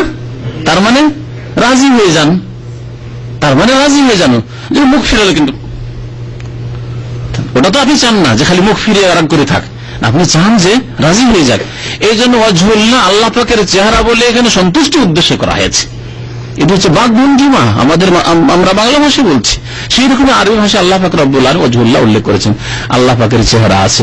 এর আগে বলেছে যারা আল্লাহ পাকের চেহারাকে অস্বীকার করবে, আল্লাহ পাকের আল্লাহ যে গুণাবলীগুলি আছে সেগুলিকে অস্বীকার করবে, কিয়ামতের দিনে আল্লাহ পাকের দিদার হাসিল করবে না। কারণ অস্বীকার করেছে, আল্লাহ চেহারা নেই, আবার দেখবে কি তুমি তো বলেছো আল্লাহ চেহারা নেই। সুতরাং কোরআন সুন্নাহর অনুসারী হওয়ার চেষ্টা করেন এবং আল্লাহ পাক যেভাবে বলেছেন সেইভাবে বিশ্বাস করেন। এটি ছিল আইম্মায়ে কেরামদের ইতিকাদ, বিশ্বাস। এটি ছিল ইমাম আবু হানিফা রাহমাতুল্লাহ আলাইহি, শাফিঈ, মালিক, আহমদ, সমস্ত আইম্মায়ে কেরাম, সাহাবায়ে কেরাম, তাবেঈন, তাবা তাবেঈন, আর তারপরে আইম্মায়ে কেরাম, তারপরে মুহাদ্দিসিন, সমস্তের আকীদা। এই জন্য ফিকহে আকবর ইমাম আবু হানিফা রাহমাতুল্লাহ যে কিতাব আছে তাতে তিনি আল্লাহর হাত সম্পর্কে উল্লেখ করে বলছেন, ওয়ালা নাকুল আল ইয়াদ বিমাল কুদরা, আমি বলছি না যে হাত মানে কুদরতি হাত, যে বিদাতিরা বলে থাকে আজকাল, নিজেদেরকে বলে যে আবু হানিফার আমরা অনুসারী, মুকাল্লিদ, আর তারপরে ওর উপরে আমল নেই। ইমাম আবু হানিফা রাহমাতুল্লাহ আলাইহি কিতাব আমার লাইব্রেরিতে আছে, ফিকহে আকবর, আরবি ভাষায় আছে, তো ছোট্ট কিতাব। সেই কিতাব আকীদার কিতাবে তিনি বলেছেন লিল্লাহি ইয়াদুন, আল্লাহর হাত আছে, ওয়ালা নাকুলু, আর বলছি না যে আল ইয়াদ বিমানাল কুদরা, কুদরতি হাত, বরং ইয়াদ মানে আল্লাহ পাকের হাত। তবে আল্লাহর হাত কার মতো? আল্লাহর মতো। আপনি কি বলবেন যে আমার হাত বানরের মতো? আরে আপনি মানুষ, ক্ষুদ্র মানুষ, তারপর বলছেন আমার হাত আমার মতো, আমার হাত আবার বানরের মতো কেন বলছেন? কেউ যদি বলে আপনাকে ভাই আপনার হাতখানা বানরের মতো, কত কষ্ট লাগবে আপনাকে? আল্লাহ পাক রব্বুল আলামিনের হাতের যদি কেউ তুলনা করে তাহলে গুমরাহী। যেমন গুমরাহী আল্লাহ পাকের হাতকে কেউ যদি অস্বীকার করে, এইরকম আল্লাহ পাকের চেহারাকে কেউ অস্বীকার করে তাও গুমরাহী। আর আল্লাহ পাকের চেহারা কারো মতো কেউ যদি বলে তাশবিহ করে, সেটি হচ্ছে গুমরাহী। এই দুই গুমরাহী থেকে বাঁচতে হবে। একদিকে গুমরাহী হচ্ছে সাদৃশ্যতা পোষণ করা, আরেকদিকে হচ্ছে অস্বীকার করা বা বিকৃতি ঘটানো। দুই গুমরাহীর মাঝখানে হচ্ছে আল্লাহ পাকের চেহারা আছে, আল্লাহ পাকের চেহারা আল্লাহ পাকের মতো। ইন্নামা নুতইমুকুম লিওয়াজহিল্লাহ, নিশ্চয় আমি অন্নদান করি, খাদ্য দান করি আল্লাহর সন্তুষ্টির জন্য। লা নুরিদু মিনকুম জাযাআন ওয়ালা শুকুরা। হে ইতিম, আমি তোমাকে মানুষ করছি, মনে মনে বলবেন, এতিমকে খুলে নয়, মনে মনে, কারণ খুলে সামনে বললে কষ্ট পাবে অনেক সময়। বারবার বলছেন, দেখো তোমাকে খাওয়াচ্ছি আল্লাহ সন্তুষ্টির জন্য, তখন তোমাকে খাওয়াচ্ছি একমাত্র আল্লাহ সন্তুষ্টি, তুমি কি করবে না করবে ভবিষ্যতে ওইটা আমার দেখা দেখি নাই, কষ্ট পাবে, ঠিক না? এটা এই শিক্ষা দেওয়া হয়নি কোরআনে কারিমে। শিক্ষা দেওয়া হয়েছে আপনি মনে মনে নিজেকে সান্ত্বনা দেন যে আলহামদুলিল্লাহ, আমি এর কাছে কিছু চাওয়া পাওয়ার আশা রাখি না, আল্লাহর সন্তুষ্টির জন্য আমি খাবার দান করছি। লা নুরিদু মিনকুম জাযাআন ওয়ালা শুকুরা। সুতরাং তোমাদের কাছে না প্রতিদানের আশা করি, প্রতিদানের ইচ্ছা রাখি, কামনা রাখি, ওয়ালা শুকুরা, না কৃতজ্ঞতার আশা রাখি, প্রতিদান কিছু দেবে বদলাই, আর শুকরিয়া হচ্ছে বদলাই কিছু দিল না, কিন্তু কমপক্ষে বললো থ্যাংক ইউ, ধন্যবাদ ভাই, অনেক অনেক শুকরিয়া, জাযাকাল্লাহু খাইরান, সেটাও চাইলে। ইখলাস, এর নাম হচ্ছে ইখলাস। আমরা যদি নাও দিতে পারো, আরে বাবা তুমি কিছু দিতে পারলে না, কমপক্ষে মাঝে মাঝে তো একটু যোগাযোগ করবে, কিছু শুকরিয়া তো আদায় করবে যে ভাই আপনার অনেক অবদান আছে আমার উপর, এ আশা রাখি না। আশা রাখবেন না, একমাত্র আল্লাহ পাকের কাছে আশা রাখবেন, এ হচ্ছে ইখলাস। ইন্না নাখাফু মির রাব্বিনা ইয়াওমান আবুসান কামতারিরা। তারপরে এই আল্লাহর বান্দারা কি বলে, আমরা আমাদের রবকে ভয় করি। ইন্না নাখাফু মির রাব্বিনা, আমাদের রবকে ভয় করি, ইয়াওমান, সেই দিনে, বিশেষ করে যেই দিন বিচার দিবস হবে, আবুসান, যেই দিন হবে ভীতিপ্রদ। আবুস, আবাসা মানে, আবাসা মানে কি বলেছি এর আগে, ভুরুকুঞ্চিত করা, এটা মানুষের ক্ষেত্রে যখন হবে ভুরুকুঞ্চিত করা। আর সেই দিন যেহেতু কঠিন দিন হবে কিয়ামতের দিন, সেজন্য দিনের গুণ এখানে ইয়াওমান আবুসান বলা হয়েছে, মানে ভীতিপ্রদ, অত্যন্ত ভীতিপ্রদ, ভয়ের দিন। কামতারির মানে ভয়ঙ্কর দিন, কাছাকাছি অর্থ। ফাওয়াকাহুমুল্লাহু শাররা যালিকাল ইয়াওম, সেই দিনে আল্লাহর সাথে সাক্ষাৎ হবে, জবাব দিতে হবে, একে ভয় করতো, সেজন্য আল্লাহ পাক কি করেছেন, তাদেরকে সেই দিনের অনিষ্ট থেকে রক্ষা করেছেন, বাঁচিয়ে নিয়েছেন। ওয়ালাক্কাহুম নাদরাতান ওয়া সুরুরা, এবং তাদেরকে দিয়েছেন আল্লাহ পাক রব্বুল আলামিন, বা দেবেন, নাদরাতান সজীবতা, ও সুরুরা এবং আনন্দ।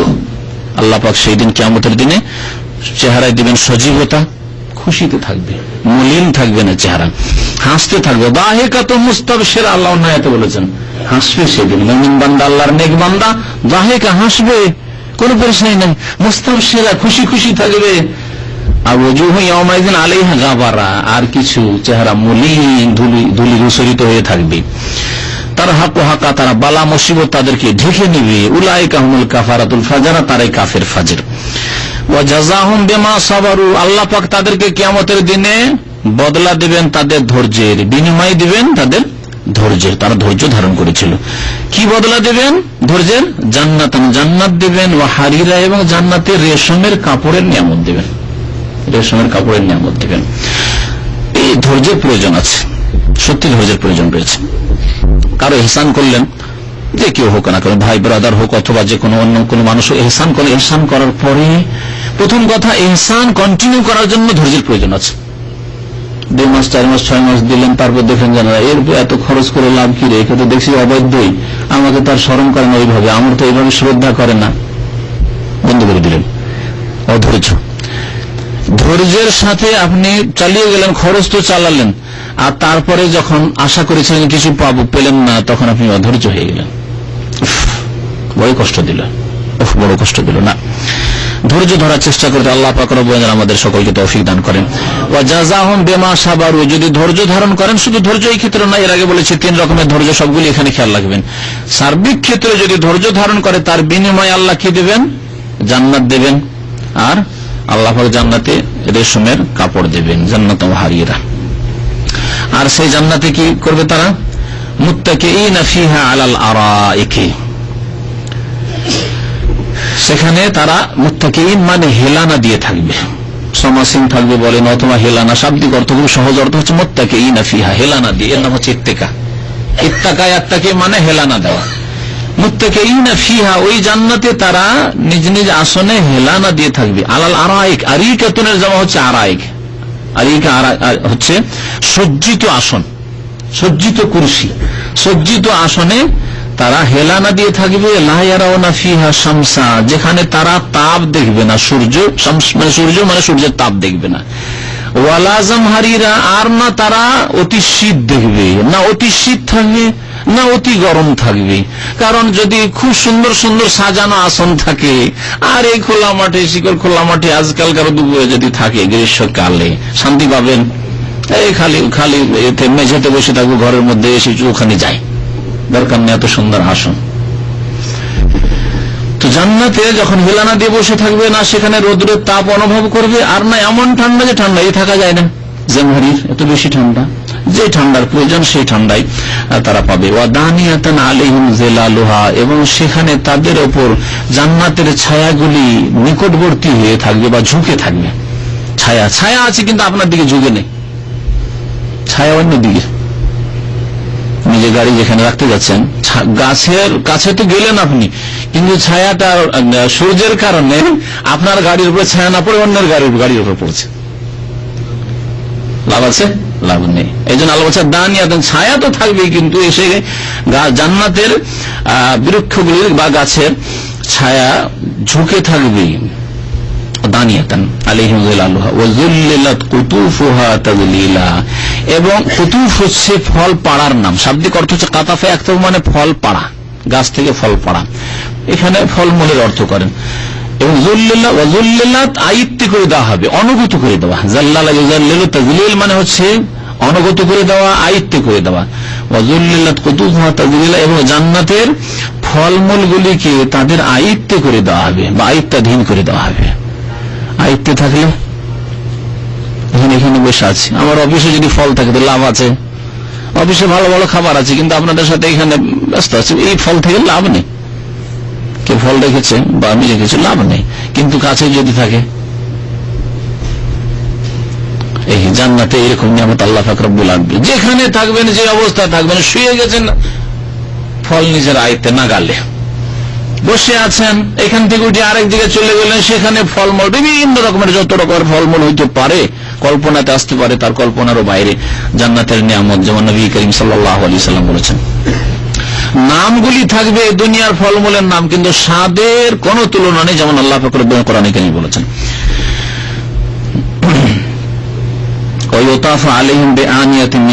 আর জান্নাতে জান্নাতীদের কি নিয়ামত হবে আল্লাহ পাকের বান্দাদের, যারা নেক আমল করেছে, তাদের উপর ঘোরাফেরা করবে খাদেমরা। ঘোরাফেরা করা হবে মানে ঘোরাফেরা করবে খাদেমরা। বেআনিয়াতিন, এমন পানপাত্র নিয়ে, মিন ফিজ্জাতিন, যা হবে রূপের, রূপা চাঁদির। ওয়া আকওয়াবিন, বেআনিয়াতিন পাত্র, এটা পানপাত্র না, পাত্র মানে খাবারের পাত্র। ও আকওয়াবিন, কুবের জামা, কুব মানে হচ্ছে পানপাত্র। কুব এমন গ্লাসকে বলা হয় যেটা ধরার জন্য কবজা থাকে না, কুব বলা। ও আকওয়াবিন, এমন পানপাত্র হবে, কানাত কাওয়ারিরা, যেগুলি কাচের মতো হবে। কারুরাতনের জামা হচ্ছে কাওয়ারির। কারুরা কাকে বলে? হ্যাঁ, কারুরা কাঁচকে বলে, গ্লাস। তো গ্লাস মানে কাঁচ, কাঁচ। কানাত কাওয়ারিরা, কিন্তু কাওয়ারিরা মিন ফিদ্দাতিন, এই কাঁচ হবে হ্যাঁ চাঁদির। আবার চাঁদির কেমন কাঁচ হয়, এক সমস্যা। চাঁদির আবার কাঁচ হয়নি, কাঁচ আলাদাই জিনিস, চাঁদির কাঁচ। এই জন্য তাফসীরকারগণ বলেছেন যে সেই পানপাত্র চাঁদির তৈরি, চাঁদির প্রস্তুত করা হবে, কিন্তু দেখতে কেমন হবে? কাঁচের মতো, কাঁচের মতো। কানাত কাওয়ারিরা, সেই পানপাত্রগুলি হবে কাঁচের মতো। কাওয়ারিরা মিন ফিজ্জাতিন, চাঁদির তৈরি কিন্তু কাঁচের মতো। চাঁদির তৈরি পাত্রে পানি বাইরে থেকে দেখা যাবে না, দেখা যাবে? হ্যাঁ, চাঁদির তৈরি জান্নাতের পানপাত্র, গ্লাস, কিন্তু বাইরে থেকে ভিতরে কি আছে দেখা যাবে, স্বচ্ছ, পরিষ্কার পরিচ্ছন্ন। জি। তারপরে আল্লাহ পাক কি বলেছেন আর একটি নিয়ামতের কথা, কাদ্দারুহা তাকদীরা। যারা খাদেম তারা অনুমান করে পরিবেশন করবে, অনুমান করে পরিবেশন করবে। দেখেন, যতটা লাগে আপনার ততটা যদি পরিবেশন হয় তাহলে ভালো লাগবে, আর তার কমও যদি হয় ভালো লাগবে না, আর বেশিও যদি হয় ভালো লাগবে না। আমাদের সভ্যতায় থালা ভর্তি করে ভাত দাও অভদ্রতা, জানি না আপনাদের এক এক অঞ্চলে এক এক রকম হইতে পারে, কিন্তু আরবদের সভ্যতা নয়, থালা ভর্তি করে দিতে হবে। একজন খেলে 5 জনের সমান দিতে হবে, থালা খালি রাখা যাবে না, এটা হচ্ছে ভদ্রতা তাদের। তাহলে যেখানে যেই রকম সভ্যতাকে সম্মান বলা হয় সেই রকম ভাবে সম্মান করতে হবে। আমার থালায় যদি ভর্তি করে এতটা ভাত দিয়ে দেয় তাহলে খুব খারাপ লাগে, যেন অল্প অল্প করে দেন আর খাই। আরবদের দেখেছেন গাহুয়া দেওয়া, এতটা করে দিতে হবে। গাহুয়ার পাত্র আছে এত বড়, কিন্তু না এতটুকু দিতে হবে। যদি এতটা দেন, বধুরা কি করে জানেন, নিয়ে যদি খাদেম হয় মুখে ছিটিয়ে দিবে, কি দিলি তুই ভর্তি করে, অভদ্র কোথাকার। কাদ্দারুহা তাকদির, এই খাদেমরা যে পরিবেশন করবে অনুমান মাফিক দেবে, অনুমান করে দিবে কতটা দিলে এই মখদুম আমার যার খেদমত করছে খুশি হবে, কতটা তার প্রয়োজন সেই প্রয়োজন মোতাবেক দেবে। আর যদি এমন হয় যে ভাত দিয়েছে আপনাকে 250 গ্রামের 200 গ্রামের, আর তরকারি দিয়েছে এতটুকু, কেমন লাগবে? আমরা এককালে জায়গির খেয়ে লজিং খেয়ে মাদ্রাসায় পড়াশোনা করেছি, বোর্ডিং এ পড়াশোনা করেছি এক জামানে, দীর্ঘ জামানা, কিন্তু তার আগে জায়গির খেয়ে পড়েছি। কিছু জায়গির অভাবের কারণে, জায়গির বা অভাব আছে, ভাত দিয়েছে যথেষ্ট ভাত, আমি আমার সাথে আরো 2 জন খেতে পারবে না, ভাত দিয়েছে, কিন্তু তরকারি এতটা দিয়েছে।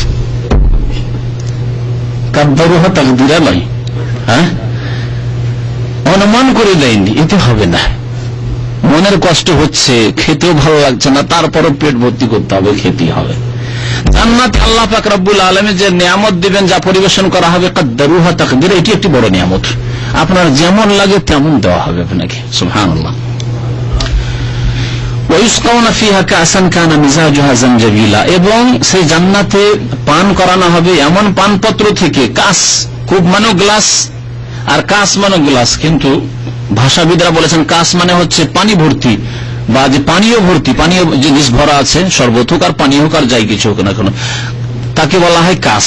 আর খালি যদি থাকে সেটি কুব। কাস মানে তাতে কিছু আছে। ওয়ায়ুসকাউনা ফিহা কাসান, তাতে পান করানো হবে এমন পান পাত্র থেকে, কানা মিজাজুহা জানজাবিলা, যার সংমিশ্রণ হবে আদা, আদার সংমিশ্রণ। জানজাবিল মানে হচ্ছে আদা। এই জানজাবিলের সংমিশ্রণ, যেটা বললাম যে গরম, মাঝে মাঝে তাহলে গরম জিনিস দিয়ে সংমিশ্রণ করা হবে আপনার পানীয় বস্তুতে, মাঝে মাঝে ঠান্ডা জিনিস দেওয়া হবে, কানা মিজাজুহা কাফুরা, কর্ফুর দেওয়া হবে।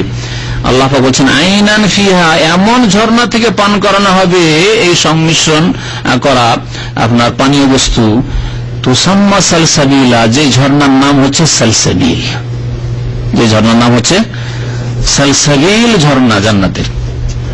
এই কাজ যে দেওয়া হবে এটা জান্নাতি মদ, খামর, যার কথা কোরআনে কারীমে আল্লাহ পাক উল্লেখ করেছেন। কোরআনে কারীমে আল্লাহ পাক উল্লেখ করেন 4 রকমের নহরের কথা উল্লেখ করেছেন। কি কি?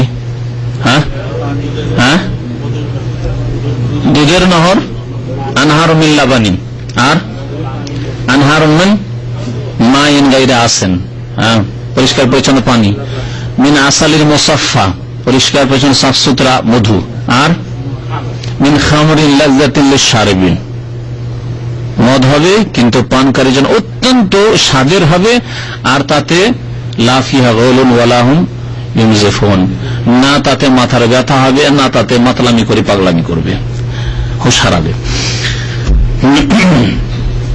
আল্লাহ পাক রব্বুল আলামিন তারপরে বলছেন ওয়ায়াতুফু আলাইহিম ওয়ালদানুম মুখাল্লাদুন, এবং তাদের উপর প্রদক্ষিণ করবে, চক্কর লাগাবে, ঘোরাফেরা করবে খাদেমরা। কোন ধরনের খাদেম? ওয়ালদানুম মুখাল্লাদুন, চিরকিশোর যারা, চিরকিশোর খাদেম। ওয়ালদান, ওয়ালিদের যাওয়া হচ্ছে ওয়ালদান, মানে তারা তাহলে বালক হবে, সাবালক নয়। দেখেন ছোট ছোট বাচ্চারা যদি সেবা করে বেশি ভালো লাগে না বড় মানুষকে সেবা করলে? হ্যাঁ, কোন এক ডাইরেক্টরের কথা বলছি, নাম বলবো না, ও বলতো যে চায়ের যে টি বয় থাকবে এটার বয়স 20-25 মধ্যে হইতে হবে, ও 40-50 সালের টি বয় না, কারণ মোদির বয়স 25-30, আমি 40 বছরের, দাড়ি সাদা হয়ে গেছে, আর টি বয় বেচারাকে কেমন করে বলে জীব শাহী, নেক মানুষ, জিন্দার মানুষ, যুক্তি ভালো তার। কোন এক সময় আমাদের এখানে খাদেম যে চা পেশ করে একটু বয়স্ক ছিল, তো কখনো জীবনে বলতাম না যে পানি আনতে হবে, নিজে থেকে পানি নিয়ে আসতাম, যদি দেখছে যে পানি নিতে যাচ্ছে তখন হয়তো হাত থেকে নিয়ে নিল, সে আলাদা কথা, কিন্তু কখনো এটা বলা সম্ভব নয়, আমার সাথে বয়স বেশি বা আমার মতো বয়সী, কি করে তাকে বলবো পানি নিয়ে আসো, চা নিয়ে আসো। দেখেন, যদি বালকরা যদি খাদেম হয় তাহলে ভালো লাগবে, একটু দেখতেও ভালো লাগবে, বালকরা ঘোরাফেরা করছে, আর আদেশ করতেও ভালো লাগবে। কিন্তু যদি বয়স্ক হয় ভালো, দেখতেও ভালো লাগবে না অত বালকদের মতো, আর বালকদের মতো ফুর্তিও না, ভারী, বসে গেলে উঠা মুশকিল আর উঠে গেলে বসা মুশকিল, এই অবস্থা। তো আল্লাহ পাক রব্বুল তাই বলছেন উইলদান। আচ্ছা, এই বালকরা আবার বয়স হলে কি হয়ে যায়? ওই বালকে আবার বুড়ো হয়ে যায়, তা হবে না। এই জন্য আল্লাহ বলছেন মুখাল্লাদুন, চিরকিশোর। এই জন্য বললাম দুইটি শব্দ মিলে চিরকিশোর। এই বালকরা সবসময় কিশোর থাকবে, একই বয়সে থাকবে, সবসময় একই রকম লাগবে দেখতে। এমন নয় যে 5 বছর আগে আপনার সামনে ছিল ছেলেটা খুব স্মার্ট ছিল, খুব সুন্দর ছিল দেখতে, আর এখন বুড়ো হয়ে গেছে, দাড়িগুলো সাদা হতে লেগেছে, আর চলাফেরা করতে পারে না, তাড়াতাড়ি কাজ করতে পারে না, বিরক্তি বোধ করছেন না। উইলদান মুখাল্লাদুন, কত সুন্দর লাগবে। আল্লাহ বলছেন ইযা রাআইতাহুম হাসিবতাহুম লুলুআম মানসুরা, যখন তাদেরকে দেখবে, ওই খাদেমদেরকে দেখবে, হাসিবতাহুম, তাদেরকে দেখে তোমার ধারণা হবে, হাসিবা ধারণা হবে, মনে হবে কি লুলুআম মানসুরা, বিক্ষিপ্ত মুক্তা। মানুষ শুধু না, বিক্ষিপ্ত মুক্তা, এত সুন্দর লাগবে তারা, এরা খেদমত করবে, মন তোমাদের কেড়ে নেবে খেদমত করে। হাসিবতাহুম লুলুআম মানসুরা। শুধু তাই নয়, যখন ওখানে দেখবে সাম্মা, সাম্মা মানে ওখানে, হোনাকা, হোনাকা আমরা বলি হোনা, ওই সাম্মা, ফাসাম্মা ওয়াজহুল্লাহ, সেখানে আল্লাহ আর সন্তুষ্টি পাবে, আল্লাহ আর চেহারা পাবে। ফাইনামা তুওয়াল্লু ফাসাম্মা ওয়াজহুল্লাহ, কিবলার ক্ষেত্রে বলা হয়েছে সাম্মা, সুম্মা নয়। সুম্মা মানে তারপর বা অতঃপর, আর সাম্মা মানে ওখানে। তো আল্লাহ পাক রব্বুল আলামিন বলছেন ওয়াইজা রাআইতা সাম্মা, যখন সেখানে দেখবে তখন আরো কিছু দেখবে। কি দেখবে? রাআইতা নাঈমান, ভোগ বিলাস পূর্ণ নিয়ামত দেখবে, ভোগ বিলাসের সামগ্রী যা লাগে তাই দেখবে, নাঈমান। আর কি দেখবে? মুলকান কাবীরা, বিশাল রাজত্ব দেখবে। আল্লাহু আকবার। কল্পনা করেছি আমরা সাধারণ মানুষ বিশাল রাজত্বের কথা। ঈমান এবং নেক আমল যদি ঠিক থাকে তাহলে বিশাল রাজত্ব দেখবে। শুধু তাই নয়, যারা জান্নাতে প্রথম থেকে গেছে তাদের যে কত বিশাল রাজত্ব হবে আল্লাহ পাক জানে। সর্বশেষ যেই ব্যক্তি জাহান্নামে জ্বলে জ্বলে পুড়ে, হাজার হাজার বছর জাহান্নামে পুড়ে জ্বলে, শেষখানে আল্লাহর হুকুম হবে আখিরু রাজুলিন ইয়াদখুলুল জান্নাহ, নবী সাল্লাল্লাহু আলাইহি ওয়াসাল্লাম বলেছেন। এবং সর্বনিম্ন স্তরের জান্নাতি, যাদের উপাধি হবে, যাদেরকে বলা হবে জান্নাতে, তাদেরকে ডাকা হবে জাহান্নামী বলে ডাকানো হবে। লোকেরা ডাকবে তাদেরকে জাহান্নামী বলে, কষ্ট পাবে না। দুনিয়ায় যদি কোনো আসামিকে জেলে থেকে এসছে আর যদি তাকে বলেন যে জেলে থাকা লোক, কি হবে?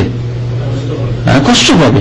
কিন্তু জাহান্নামীরা জাহান্নামে জ্বলে জ্বলে জান্নাতে এসছে, তাদেরকে জাহান্নামী বলে, ইউকালু লাহু জাহান্নামিয়ুন, নবী সাল্লাল্লাহু আলাইহি ওয়াসাল্লাম হাদিসে আছে, তাদেরকে জাহান্নামী বলে ডাকা হবে। জান্নাতের অন্যরা জাহান্নামী বলে ডাকবে, পরে কষ্ট হবে না, বরং আরো নিয়ামত মনে পড়বে, খুশি হবে যে আল্লাহু আকবার, জাহান্নামী ছিলাম, জাহান্নামী ছিলাম। আর আল্লাহ পাক কত ইহসান করেছেন, কত বড় আল্লাহ পাক দয়া করেছেন যে তার রহমতে জাহান্নাম থেকে রক্ষা পেয়েছি। তো নবী করিম সাল্লাল্লাহু আলাইহি ওয়াসাল্লামের একটি হাদিস আছে যে সর্বশেষ যেই ব্যক্তি জান্নাতে যাবে, জাহান্নামে কত বছর যে জ্বলবে আল্লাহ পাক জানে।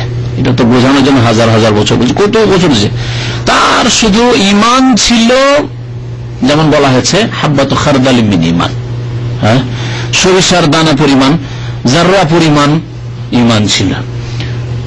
ঈমান ছিল মানে এই না যে বেনামাজি ছিল, ঈমান মানে সালাত, মনে রাখবেন।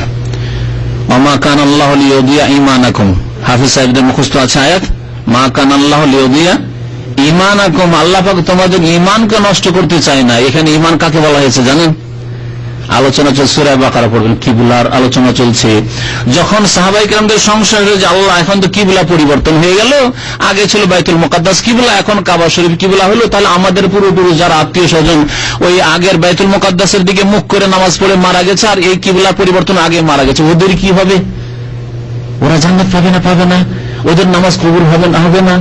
এই সংশয় পেরেশানিতে যখন পড়লেন তারা, তখন আল্লাহ পাক আয়াত নাযিল করেন, মা কান আল্লাহু লিইউদিয়া ঈমানাকুম আই সালাতাকুম ইলা বাইতুল মাকদিস, বাইতুল মুকাদ্দাসের দিকে যে নামাজ পড়েছে তোমাদের পূর্বপুরুষ আত্মীয় স্বজনরা আর মারা গেছে ওই অবস্থায়, তাদের নামাজগুলিকে আল্লাহ নষ্ট করবেন না। তাহলে ঈমান মানে সালাত, আর কোন নেকি নাই হয়তো, কিন্তু ঈমানের প্রুফ হিসাবে, প্রমাণ হিসাবে সালাত তার ছিল। চোর, ডাকাত, মদ খেয়েছে, অনেক হারাম কাজ করেছে, জাহান্নামে জ্বলে জ্বলে জ্বলে জ্বলে কোনদিন জান্নাতে ফিরে আসবে। ওকে আল্লাহ পাক কি নিয়ামত দেবেন? মুলকান কাবীরা, বিশাল রাজত্ব। আজকের বিশাল রাজত্ব চিন্তা করেন, আমেরিকা বিশাল রাজত্ব মনে করছেন, হ্যাঁ, এতগুলি স্টেট। ভারতে 25-এর বেশি আপনার স্টেট আছে, প্রদেশ আছে, বিশাল দেশ। ভারতবর্ষ বিশাল দেশ মনে করছেন, হ্যাঁ। রাশিয়ার আগে সোভিয়েত ইউনিয়ন যে ছিল, বিশাল সোভিয়েত ইউনিয়ন, তাই না? বিশাল বিশাল বলছেন। আল্লাহ পাক রব্বুল আলামিন সমস্ত সারা পৃথিবীতে যতগুলি দেশ আছে, সমস্ত দেশ কত বিশাল। কোন মানুষ দুনিয়ার কেউ কল্পনা করতে পারবে যে আমি সারা দুনিয়ার রাজা হয়ে যাব, শাসক হয়ে যাব? অসম্ভব। আজকালকার মানে অসম্ভব যে সারা বিশ্বের সে অধিপতি হয়ে যাবে, রাজা হয়ে যাবে। আল্লাহ পাক রব্বুল আলামিন সর্বনিম্ন মানের জান্নাতি শেষখানে যে জাহান্নাম থেকে চলে আসবে, তাকে আল্লাহ বলবেন যে তুমি কি চাও, চাও চাও।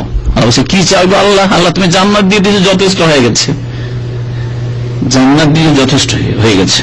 আল্লাহ পাক রব্বুল শেষখানে বলবেন যে তোমার জন্য দুনিয়া দেখেছো, সারা পৃথিবী, আর ওয়াশারত আমসালেহা, এই পৃথিবী যে দুনিয়া দেখে এসেছিলে, ওই পৃথিবীর 10 গুণ তোমার জন্য। এই যে বিশাল রাজত্ব আল্লাহ পাক রব্বুল আলামিন দিবেন।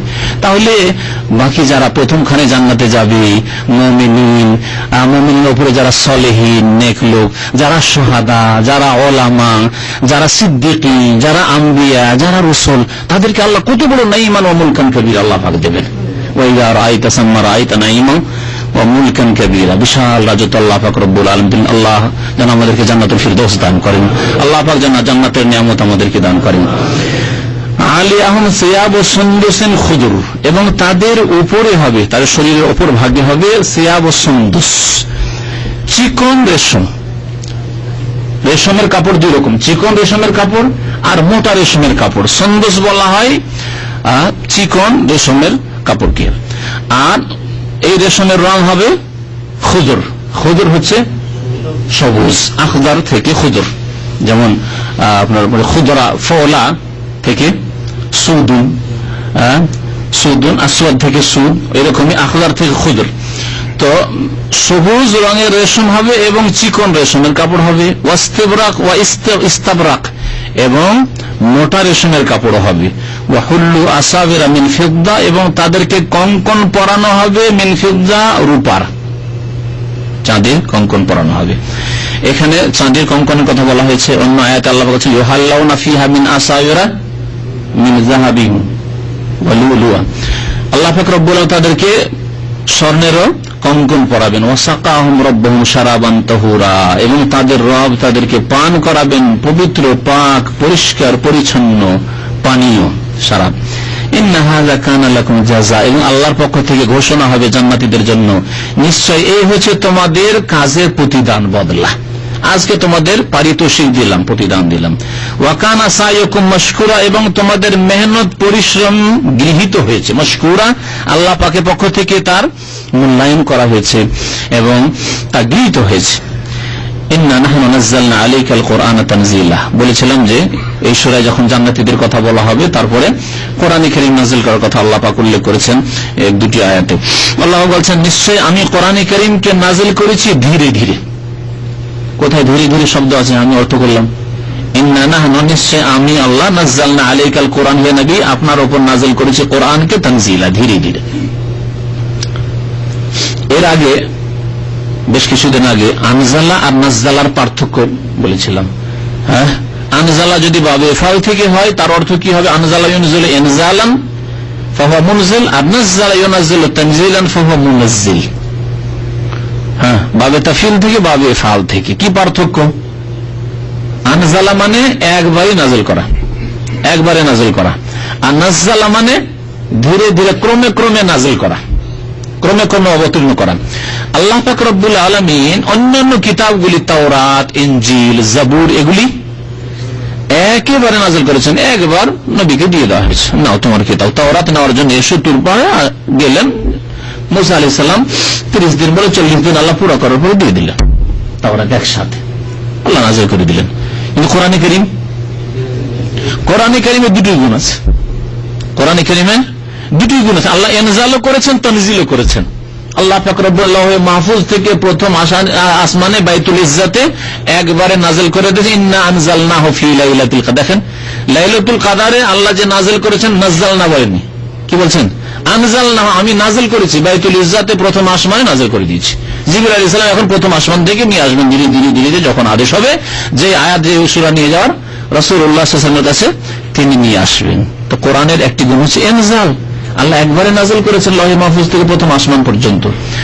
আর ইন্না নাহনু নাযালনা আলাইকাল কুরআনা তানজিলা, আল্লাহ কোরআন বলছে ইন্না নাহনু নাযালনা যিকরা, আমি জিকিরকে নাযিল করেছি, উপদেশ নাযিল করেছি, ওয়া ইন্না লাহু লাহাফিজুন, আর এই জিকিরের আমি কোরআনের হাদিসের হেফাজত করব।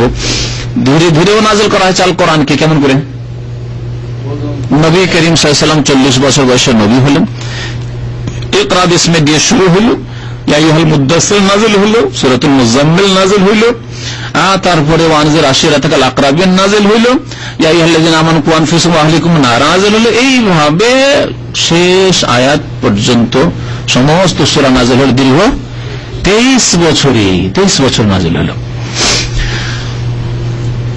তো আল্লাহ পাক বলছেন নিশ্চয় আমি কোরআন কারীমকে নাযিল করেছি ক্রমে ক্রমে। ফাসবির লিহুকমি রাব্বিকা, সুতরাং তোমার রবের ফয়সালার উদ্দেশ্যে ধৈর্য ধারণ করো, তাড়াহুড়া করিও না। কেউ মানছে না, কেউ জুলুম অত্যাচার করছে, কেউ অকথ্য ভাষা বলছে, অন্যায় কথা বলছে, ইসলামের বিরুদ্ধে ষড়যন্ত্রে লিপ্ত আছে। ফাসবির লিহুকমি রাব্বিকা, তোমার রবের ফয়সালার প্রতীক্ষায় তুমি ধৈর্য ধারণ করো, ধৈর্য হারা হইও না। ওয়ালা তুতি মিনহুম আসিমান আও কাফুরা, এবং তাদের মধ্য থেকে, কাফিরদের মধ্য থেকে বা ওই যারা বিরোধী জালেম তাদের মধ্য থেকে যারা পাপিষ্ঠ, আসেম মানে পাপিষ্ঠ, আর কাফুরা যারা অকৃতজ্ঞ বা কাফের, পাপিষ্ঠ কাফেরের তুমি আনুগত্য করিও না, তাদের কথা শুনিও না, তাদের সমঝোতা কম্প্রোমাইজ আসিও না। যে মোহাম্মদ আমাদের মেলাতেও তুমি আসবে, আর তোমার মসজিদেও যাব, তোমার সাথেও নামাজ পড়বো, দেখো তো তুমি আমাদের চাঁদা দেবে, তোমাদের আমি চাঁদা দেবো। আজকাল যেমন শুরু হয়েছে এক শ্রেণী মুসলিমদের স্বভাব, যে সবটাই ভালো কাজ, মন্দিরেও চাঁদা দিই, মাদ্রাসায় দিই, মসজিদে দিই, গির্জাতেও দিই, গির্জাতেও যায়, মন্দিরেও যায়, আবার মসজিদে ঈদ পড়তে বছরে 2 বার যায়, আর নাহলে জুমার দিনে যায়, বাস। হ্যাঁ, সবই যায়, সবকিছুই করে। তো আল্লাহ পাক রব্বুল বলছেন যে না, পাপিষ্ঠদের আর কাফেরদের কথা মানিও না, তাদের সমঝোতে আসিও না বাতিলের সাথে। ওয়াজকুর ইসমা রব্বিকা, এবং তোমার রবের নাম স্মরণ করো, তোমার রবের নাম স্মরণ করো, আল্লাহ পাকের জিকির আজকার করো। এর আগে বিস্তারিত বলেছি যে আল্লাহ পাকের জিকির আজকার পূর্ণাঙ্গ বাক্য দিয়ে হতে হবে। ইসমা মানে শুধু নাম আল্লাহ আল্লাহ নয়, আর রহমান ও রহমান, আর রহিম ও রহিম নয়, বরং আল্লাহ পাক রব্বুল আলামিন ইয়া রহমান ইরহামনি, আল্লাহ তুমি রহম করো, ইয়া গাফফার ইগফিরলি, এইভাবে আল্লাহ পাক রব্বুল আলামিনের জিকির আজকার। এবং এর চাইতে ভালো মাসুর মানে হাদিসে যে সব জিকির আজকার রয়েছে, সুবহানাল্লাহ, আলহামদুলিল্লাহ, লা ইলাহা ইল্লাল্লাহ, আল্লাহু আকবার, লা হাওলা ওয়ালা কুওয়াতা ইল্লা বিল্লাহ। এছাড়া সকাল সন্ধ্যার জিকির আজকার, নামাজের পরে জিকির আজকার, বাড়ি থেকে বের হওয়ার জিকির আজকার, বাড়িতে ঢোকার প্রবেশের জিকির আজকার, ঘুমাবার সময়, ঘুম থেকে ওঠার সময়, এইভাবে বাথরুমে যাওয়ার সময়, বাথরুম থেকে বের হওয়ার সময় যতগুলি জিকির আজকার আছে এগুলি জিকির আজকার। এছাড়াও সকালে ধরেন লা ইলাহা ইল্লাল্লাহ ওয়াহদাহু লা শারীকা লাহুল মুলকু ওয়া লাহুল হামদু ওয়া হুয়া আলা কুল্লি শাইইন কাদির 100 বার পড়লে, দিনে যদি সুবহানাল্লাহি ওয়া বিহামদিহি 100 বার পড়লে যে নেকি রয়েছে। হাদিসে এইভাবে যে সব জিকির আজকারের কথা রয়েছে, সুবহানাল্লাহি ওয়া বিহামদিহি আদাদা খালকিহি ওয়া রিদা নাফসিহি ওয়া জিনাত আরশিহি ওয়া মিদাদা কালিমাতিহি, সুবহানাল্লাহি ওয়া বিহামদিহি সুবহানাল্লাহিল আযীম, আস্তাগফিরুল্লাহাল্লাযী লা ইলাহা ইল্লা হুয়াল হাইয়ুল কাইয়্যুম, আতুবু ইলাইহি। জিকিরে ভর্তি আছে কোরআন ও হাদিস, কিন্তু সুন্নতি জিকিরের তৌফিক অনেকে হয় না, আর এসব বিদাতীরা বিদাতি জিকির করে, সুন্নতি জিকিরের তৌফিক হয় না। তারপরে জিকির ফরজ আর মুস্তাহাব, দুই জিকিরে পার্থক্য করতে হবে। জিকিরে মানে নফল জিকির আর বিদাতি জিকিরে ডুবে গেছেন, আর ফরজ জিকিরের হদিস নেই, 5 ওয়াক্ত নামাজের খেয়াল, 4 ওয়াক্ত পড়ে, বিদাতি জিকির করেন, 4 ওয়াক্ত নামাজ পড়েন, কোন কাজে আসবে না এই নফল জিকির। ফরজ জিকির হচ্ছে 5 ওয়াক্ত সালাত, ওয়া আকিমিস সালাতা লিযিকরি, নামাজ কায়েম করো আমার জিকিরের উদ্দেশ্যে, আমার স্মরণের উদ্দেশ্যে। আল্লাহ পাক রব্বুল আলামিন কি বলছেন? ওয়াজকুর ইসমা রাব্বিকা বুকরাতান ওয়া আসিলা, তোমার রবের নাম স্মরণ করো সকালে এবং বিকালে। বুকরা সকালে, বুকরা মানে আগামীকাল, কেন এটা মাতৃভাষা এদের, আর বুকরা মানে হচ্ছে সকালে। কারণ আজকে এখন যদি বলি বুকরা, তাহলে কালই সকাল আসবে, এই জন্য সকাল থেকে ওইটা কালের অর্থে আজকাল মাতৃভাষায় ব্যবহার করে নিয়েছে না, আসলে বুকরাতান মানে হচ্ছে সকাল, ও আসিলা মানে বৈকাল। তারপর আল্লাহ পাক রব্বুল আলামিন কি বলেছেন? ওমিনাল লাইলি, আর রাতের কিছু অংশে, ফাসজুদ লাহু, তাকে সেজদা করো, আল্লাহ পাককে সেজদা করো, ওয়াসাব্বিহু লাইলান তাওয়িলা, এবং তার তাসবিহ পাঠ করো, পবিত্রতা ঘোষণা করো রাতের দীর্ঘ সময় ধরে। রাতের দীর্ঘ সময় ধরে। আয়াতের তরজমা তো করে দিলাম, মোটামুটি তাফসীর হয়ে গেছে। কিন্তু এই আয়াতে ইশারা ইঙ্গিতে 5 ওয়াক্ত নামাজের কথাও আছে আর তাহাজ্জুদেরও কথা আছে। কেমন করে আছে তা বোঝার চেষ্টা করেন। কোরআনে কারীমে স্পষ্ট ভাবে আল্লাহ পাক রব্বুল আলামিন 5 ওয়াক্ত নামাজের এই 5 শব্দটি উল্লেখ করেননি, কিন্তু ইশারা ইঙ্গিতে কয়েকটি আয়াতে আল্লাহ পাক রব্বুল আলামিন বান্দাকে বুঝিয়েছেন যে 5 বার নামাজ আছে। আর এর ব্যাখ্যার দায়িত্ব রাসূলুল্লাহ সাল্লাল্লাহু আলাইহি ওয়াসাল্লামকে দিয়ে দিয়েছেন। এই জন্য যে কোনো মানুষ মুসলিম হলেই তাদেরকে শিখিয়েছেন খামসু সালাওয়াতিন ফি কুল্লি ইয়াউমিন ওয়া লাইলা, প্রত্যেক দিন রাতে 5 ওয়াক্ত নামাজ পড়তে হবে, 5-এ 4 চলবে না। কিভাবে 5 ওয়াক্ত নামাজ এখানে ঢোকানো আছে এই আয়াতগুলিতে বোঝার চেষ্টা করুন। কি বললাম, আল্লাহ পাক কি বলেছেন, ওয়াজকুর ইসমা রাব্বিকা, তোমার রবের নাম স্মরণ করো, বুকরাতা ওয়া আসিলা, সকালে এবং বিকালে। সকালে মানে ফজর নামাজ, আর ওয়াসিলা মানে বৈকাল, যখনই মাথার উপর থেকে সূর্য গড়ে যায় তখনই বৈকাল হয়ে যায় আর আসিল হয়ে যায়। তাহলে মাথার উপর থেকে গড়ার পরে নামাজ হচ্ছে যোহর এবং আসর, যোহর এবং আসর 3 ওয়াক্ত হইল। ওয়া মিনাল লাইলি ফাসজুদ লাহু, আর রাতের কিছু অংশে সিজদা করো, তার মানে মাগরিব এবং ইশা 5 ওয়াক্ত হইল। ওয়াসাব্বিহু লাইলান তাওয়িলা, আর রাতে দীর্ঘক্ষণ ধরে আল্লাহ পাকের পবিত্রতা ঘোষণা করো। আর তাসবিহ মানে নফল নামাজ পড়া, নবী সাল্লাল্লাহু আলাইহি ওয়াসাল্লামের হাদিসে প্রমাণ আছে। নবী সাল্লাল্লাহু আলাইহি ওয়াসাল্লাম সম্পর্কে একটি হাদিস আছে, সাহাবী বলছেন যে কানা রাসূলুল্লাহ ইউসাল্লি সুবহা আলা রাহিলা, নবী করিম সাল্লাল্লাহু আলাইহি ওয়াসাল্লাম নফল নামাজ সওয়ারির উপর পড়তেন। আর সুবহা বলা হয়েছে মানে তাসবিহ, সুবহাতুন সিন বা হা দিয়ে। তাহলে বোঝা গেল যে নফল নামাজকে তাসবিহ কোরআন এবং হাদিসের ভাষায় বলা হয়েছে। এখানে আল্লাহ পাক কি বলেছে তাহাজ্জুদের নামাজকে, ওয়াসাব্বিহু লাইলান তাওয়িলা, রাতের দীর্ঘ সময় ধরে পবিত্রতা ঘোষণা করো, মানে নফল তাহাজ্জুদের নামাজ, তাহাজ্জুদের সালাত আদায় করো। তাসবিহ মানে হচ্ছে নফল নামাজ।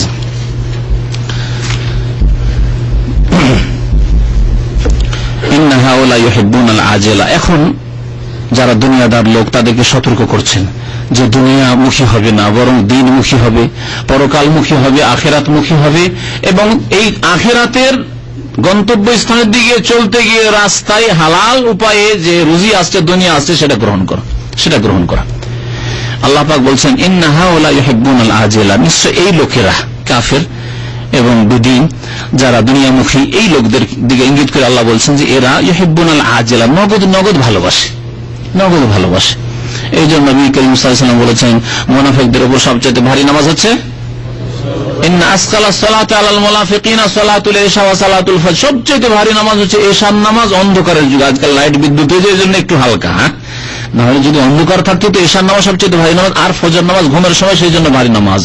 ওয়ালাউ ইয়ালামুনা মা ফিহিমা, আর যদি জানতো যে এই দুই নামাজে কি ফজিলত আছে, লা তাওহুমা ওয়ালাউ হাবওয়ান, তাহলে হাঁটতে না পারলে, চলতে না পারলে হামাগুড়ি দিও বা পাছাই ভর দিও ঘষে মসজিদে পৌঁছিত।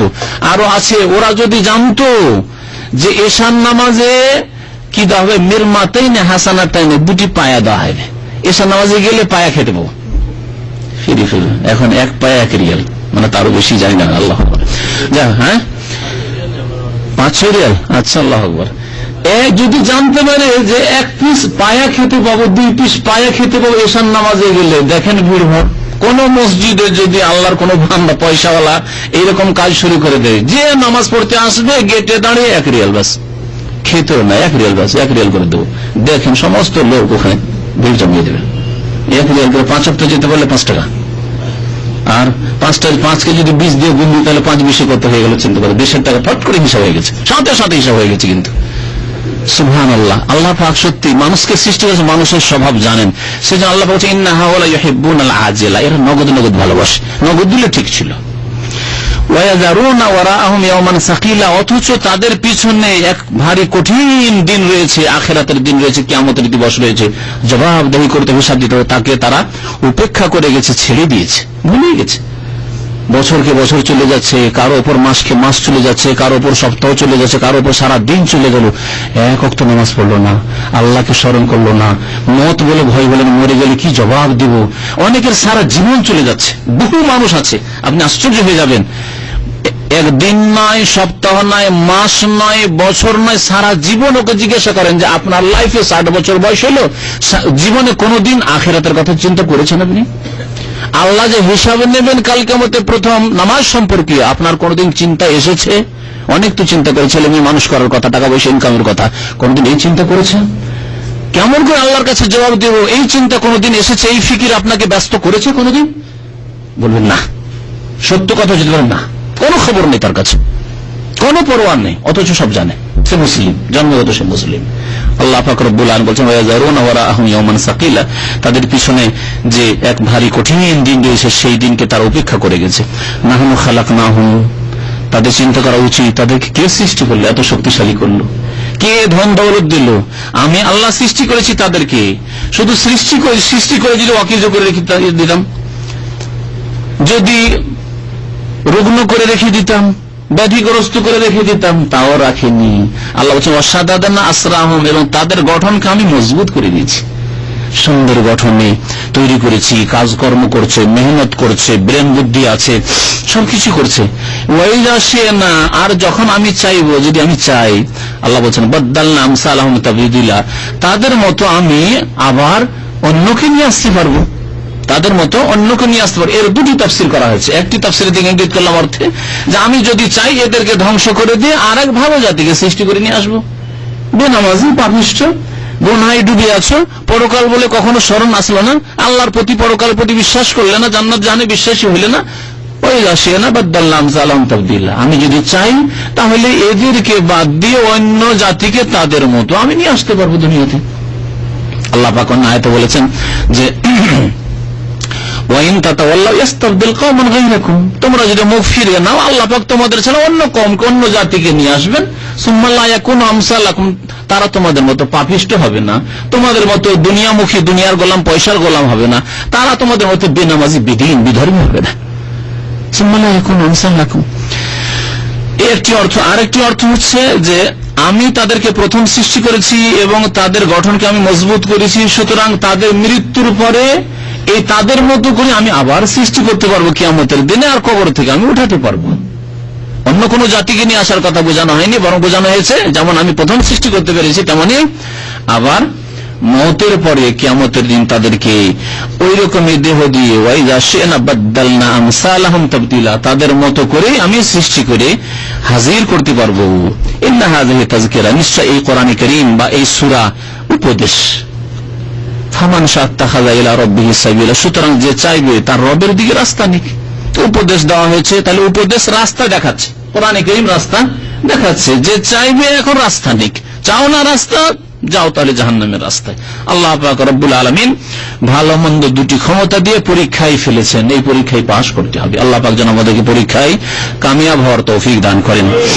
তারপরে আল্লাহ পাক বলছেন যে দেখো, তোমাদের মধ্যে চাওয়ার ক্ষমতা আছে বলে এই কথাই ভাববে না যে চূড়ান্ত সিদ্ধান্ত সবকিছুই তোমাদের। আল্লাহ পাকের কাছে তৌফিকও চাইতে হবে। সুতরাং মনে রাখবে ওমা তাশাউনা ইল্লা ইয়াশা আল্লাহ, তোমরা চাইতে পারো না ইল্লা কিন্তু আইয়াশা আল্লাহ, যদি আল্লাহ চান। সুতরাং আল্লাহ পাকের কাছে তৌফিক চাই। আল্লাহ আমি মেহনত করছি, আল্লাহ আমি চেষ্টা করছি, আল্লাহ তুমি আমাকে হেদায়েতের উপর রাখো, আমাকে নামাজ কায়েম করার তৌফিক দান করো, আমাকে সৎ জীবন যাপনের তৌফিক দান করো। আল্লাহর চাওয়া তোমার চাওয়ার উপরে। আমি এর আগে অনেকবারই বুঝিয়েছি যে আপনি যদি একজন সাধারণ ওয়ার্কার হন কোন কোম্পানির বা কোন প্রতিষ্ঠানের, তাহলে আপনার চাওয়ার উপর, আপনার ইখতিয়ার উপর আপনার বড় যে জেনারেল ম্যানেজার আছে অথবা কফুল আছে তার চাওয়া, সে যদি চায় তাহলে হবে, না হলে আপনার চাওয়া তো অনেক সময় হয় না, হয়তো আপনি চেয়েছেন। আল্লাহ পাক রব্বুল আলামিনের চাওয়া সমস্ত সৃষ্টির চাওয়ার উপরে। কারণ যদি বলেন যে না না না আমি চাইলে আমি করে নিলাম, আল্লাহর চাওয়া আবার কি, আল্লাহর চাওয়া আর আওতাতে আমি, তাহলে আমি বাধ্য হয়ে গেলাম। না, আপনি বাধ্য না, বরং আর যদি বলেন যে না আমি চাইলেই শুধু হয়ে যাবে, তাহলে আল্লাহকে আপনি অপারগ মনে করলেন। আল্লাহ পাক রব্বুল আলামিনের চাওয়া আপনার চাওয়ার উপরে, আমার চাওয়ার উপরে। কিন্তু আপনি যখন ভালো চাইবেন আল্লাহ পাক ভালো তৌফিক দান করবেন। যেমন নবী করিম সাল্লাল্লাহু আলাইহি ওয়াসাল্লাম বলেছেন যে আমালু, আমল করো, কুল্লুন মুয়াসসারুন লিমা খুলিকা লাহু, প্রত্যেকের জন্য সহজ করে দেওয়া হবে যার জন্য তাকে সৃষ্টি করা হয়েছে। আপনাকে যদি জান্নাতের জন্য সৃষ্টি করা হয়ে থাকে, আল্লাহ যদি আপনার জন্য জান্নাত চেয়ে থাকেন, তা জান্নাতের কাজ করতে ভালো লাগবে, কাজ করেন। কাজ করতে গিয়ে শিথিলতা কেন, গাফিলতি কেন, অনীহা মুক্তি কেন, ঘুম কেন, বেদিনী কেন, বিধর্মিতা কেন? সুতরাং আল্লাহ পাক রব্বুল আলামিন যেন আমাদেরকে নেক আমলের তৌফিক দান করেন। আল্লাহ পাক বলছেন যে ওমা তাশাউনা ইল্লা ইনশা আল্লাহ, তোমরা চাইতে পারো না কিন্তু আল্লাহ চাইলে। সুতরাং আল্লাহর কাছে চাইতে হবে তৌফিক নিজের আমলের সাথে সাথে। ইন্নাল্লাহা কানা আলিমান হাকিমা, নিশ্চয় আল্লাহ পাক রব্বুল আলামিন সর্বজ্ঞ, সবকিছু জানেন। হাকিমা এবং প্রজ্ঞাময়। ইউদখিলু মান ইয়াশাউ ফি রাহমাতিহি, তার রহমতে যাকে ইচ্ছা আল্লাহ দাখিল করে থাকেন। সুতরাং এই রহমতে দাখিল হওয়ার জন্য আল্লাহর কাছে তৌফিক চাইতে হবে। ওয়াদখিলনা বিরহমাতিকা ফি ইবাদিকাস সলিহিন, যেমন সুলাইমান আলাইহিস সালাম, দাউদ আলাইহিস সালাম তাদের দোয়াতে রয়েছে, কোরআন কারীমের দোয়া। ইউদখিলু মান ইয়াশাউ ফি রাহমাতি, আল্লাহ তোমার নেক বান্দাদের মধ্যে শামিল করে আল্লাহর রহমতে দাখিল করে নাও। ওয়াজ-জালিমিনা আ'আদ্দা লাহুম আযাবান আলীমা, এবং জালিমদের জন্য আল্লাহ পাক রব্বুল আলামিন বড় যন্ত্রণাদায়ক শাস্তি প্রস্তুত করে রেখেছেন। আল্লাহ পাক যেন আমাদেরকে আযাব থেকে বাঁচান, রক্ষা করেন। রব্বানা আতিনা ফিদ দুনিয়া হাসানাহ ওয়া ফিল আখিরাতি হাসানাহ ওয়া কিনা আযাবান নার। ওয়া সাল্লাল্লাহু আলা নাবিয়িনা মুহাম্মদ ওয়া আলা আলিহি ওয়া সাহবিহি আজমাইন। জুমার দিনে আসর পরে যারা কোরআনের ক্লাসে আসেন, আমাদের এখানে এই আজকের দিনে আসর পর কোরআনের ক্লাস এবং 3টি হালাকা আছে, 3 রকমের ক্লাস আছে। কেউ কায়দা পড়তে চান কায়দা পড়তে পারবেন, কেউ যদি তাজবিদ ভালো কেরাত পড়তে চান কেরাত পড়তে পারবেন, কেউ শুদ্ধ করে কোরআনটা শিখতে চান শিখতে পারবেন। বিভিন্ন রকমের হালাকা আছে। আমাদের এই সব হালাকার সুপারভাইজার হচ্ছেন, মেন হচ্ছেন আমাদের আবু হানিফা ভাই হাফিজাহুল্লাহ তাআলা, আল্লাহ যেন তাকে জাযায়ে খায়ের দান করেন, এবং তার সাথে যে আর 2 ভাই পড়াচ্ছেন আল্লাহ পাক তাদেরকে যেন উত্তম প্রতিদান দান করেন, জাযায়ে খায়ের দান করেন। আল্লাহ পাক আমাদের নেক আমল যেন কবুল করেন, গুনাহ খাতা যেন আল্লাহ পাক মাফ করে দেন, আমাদের বালা মুসিবত থেকে হেফাজত করেন। আল্লাহ পাক যেন আমাদের বালা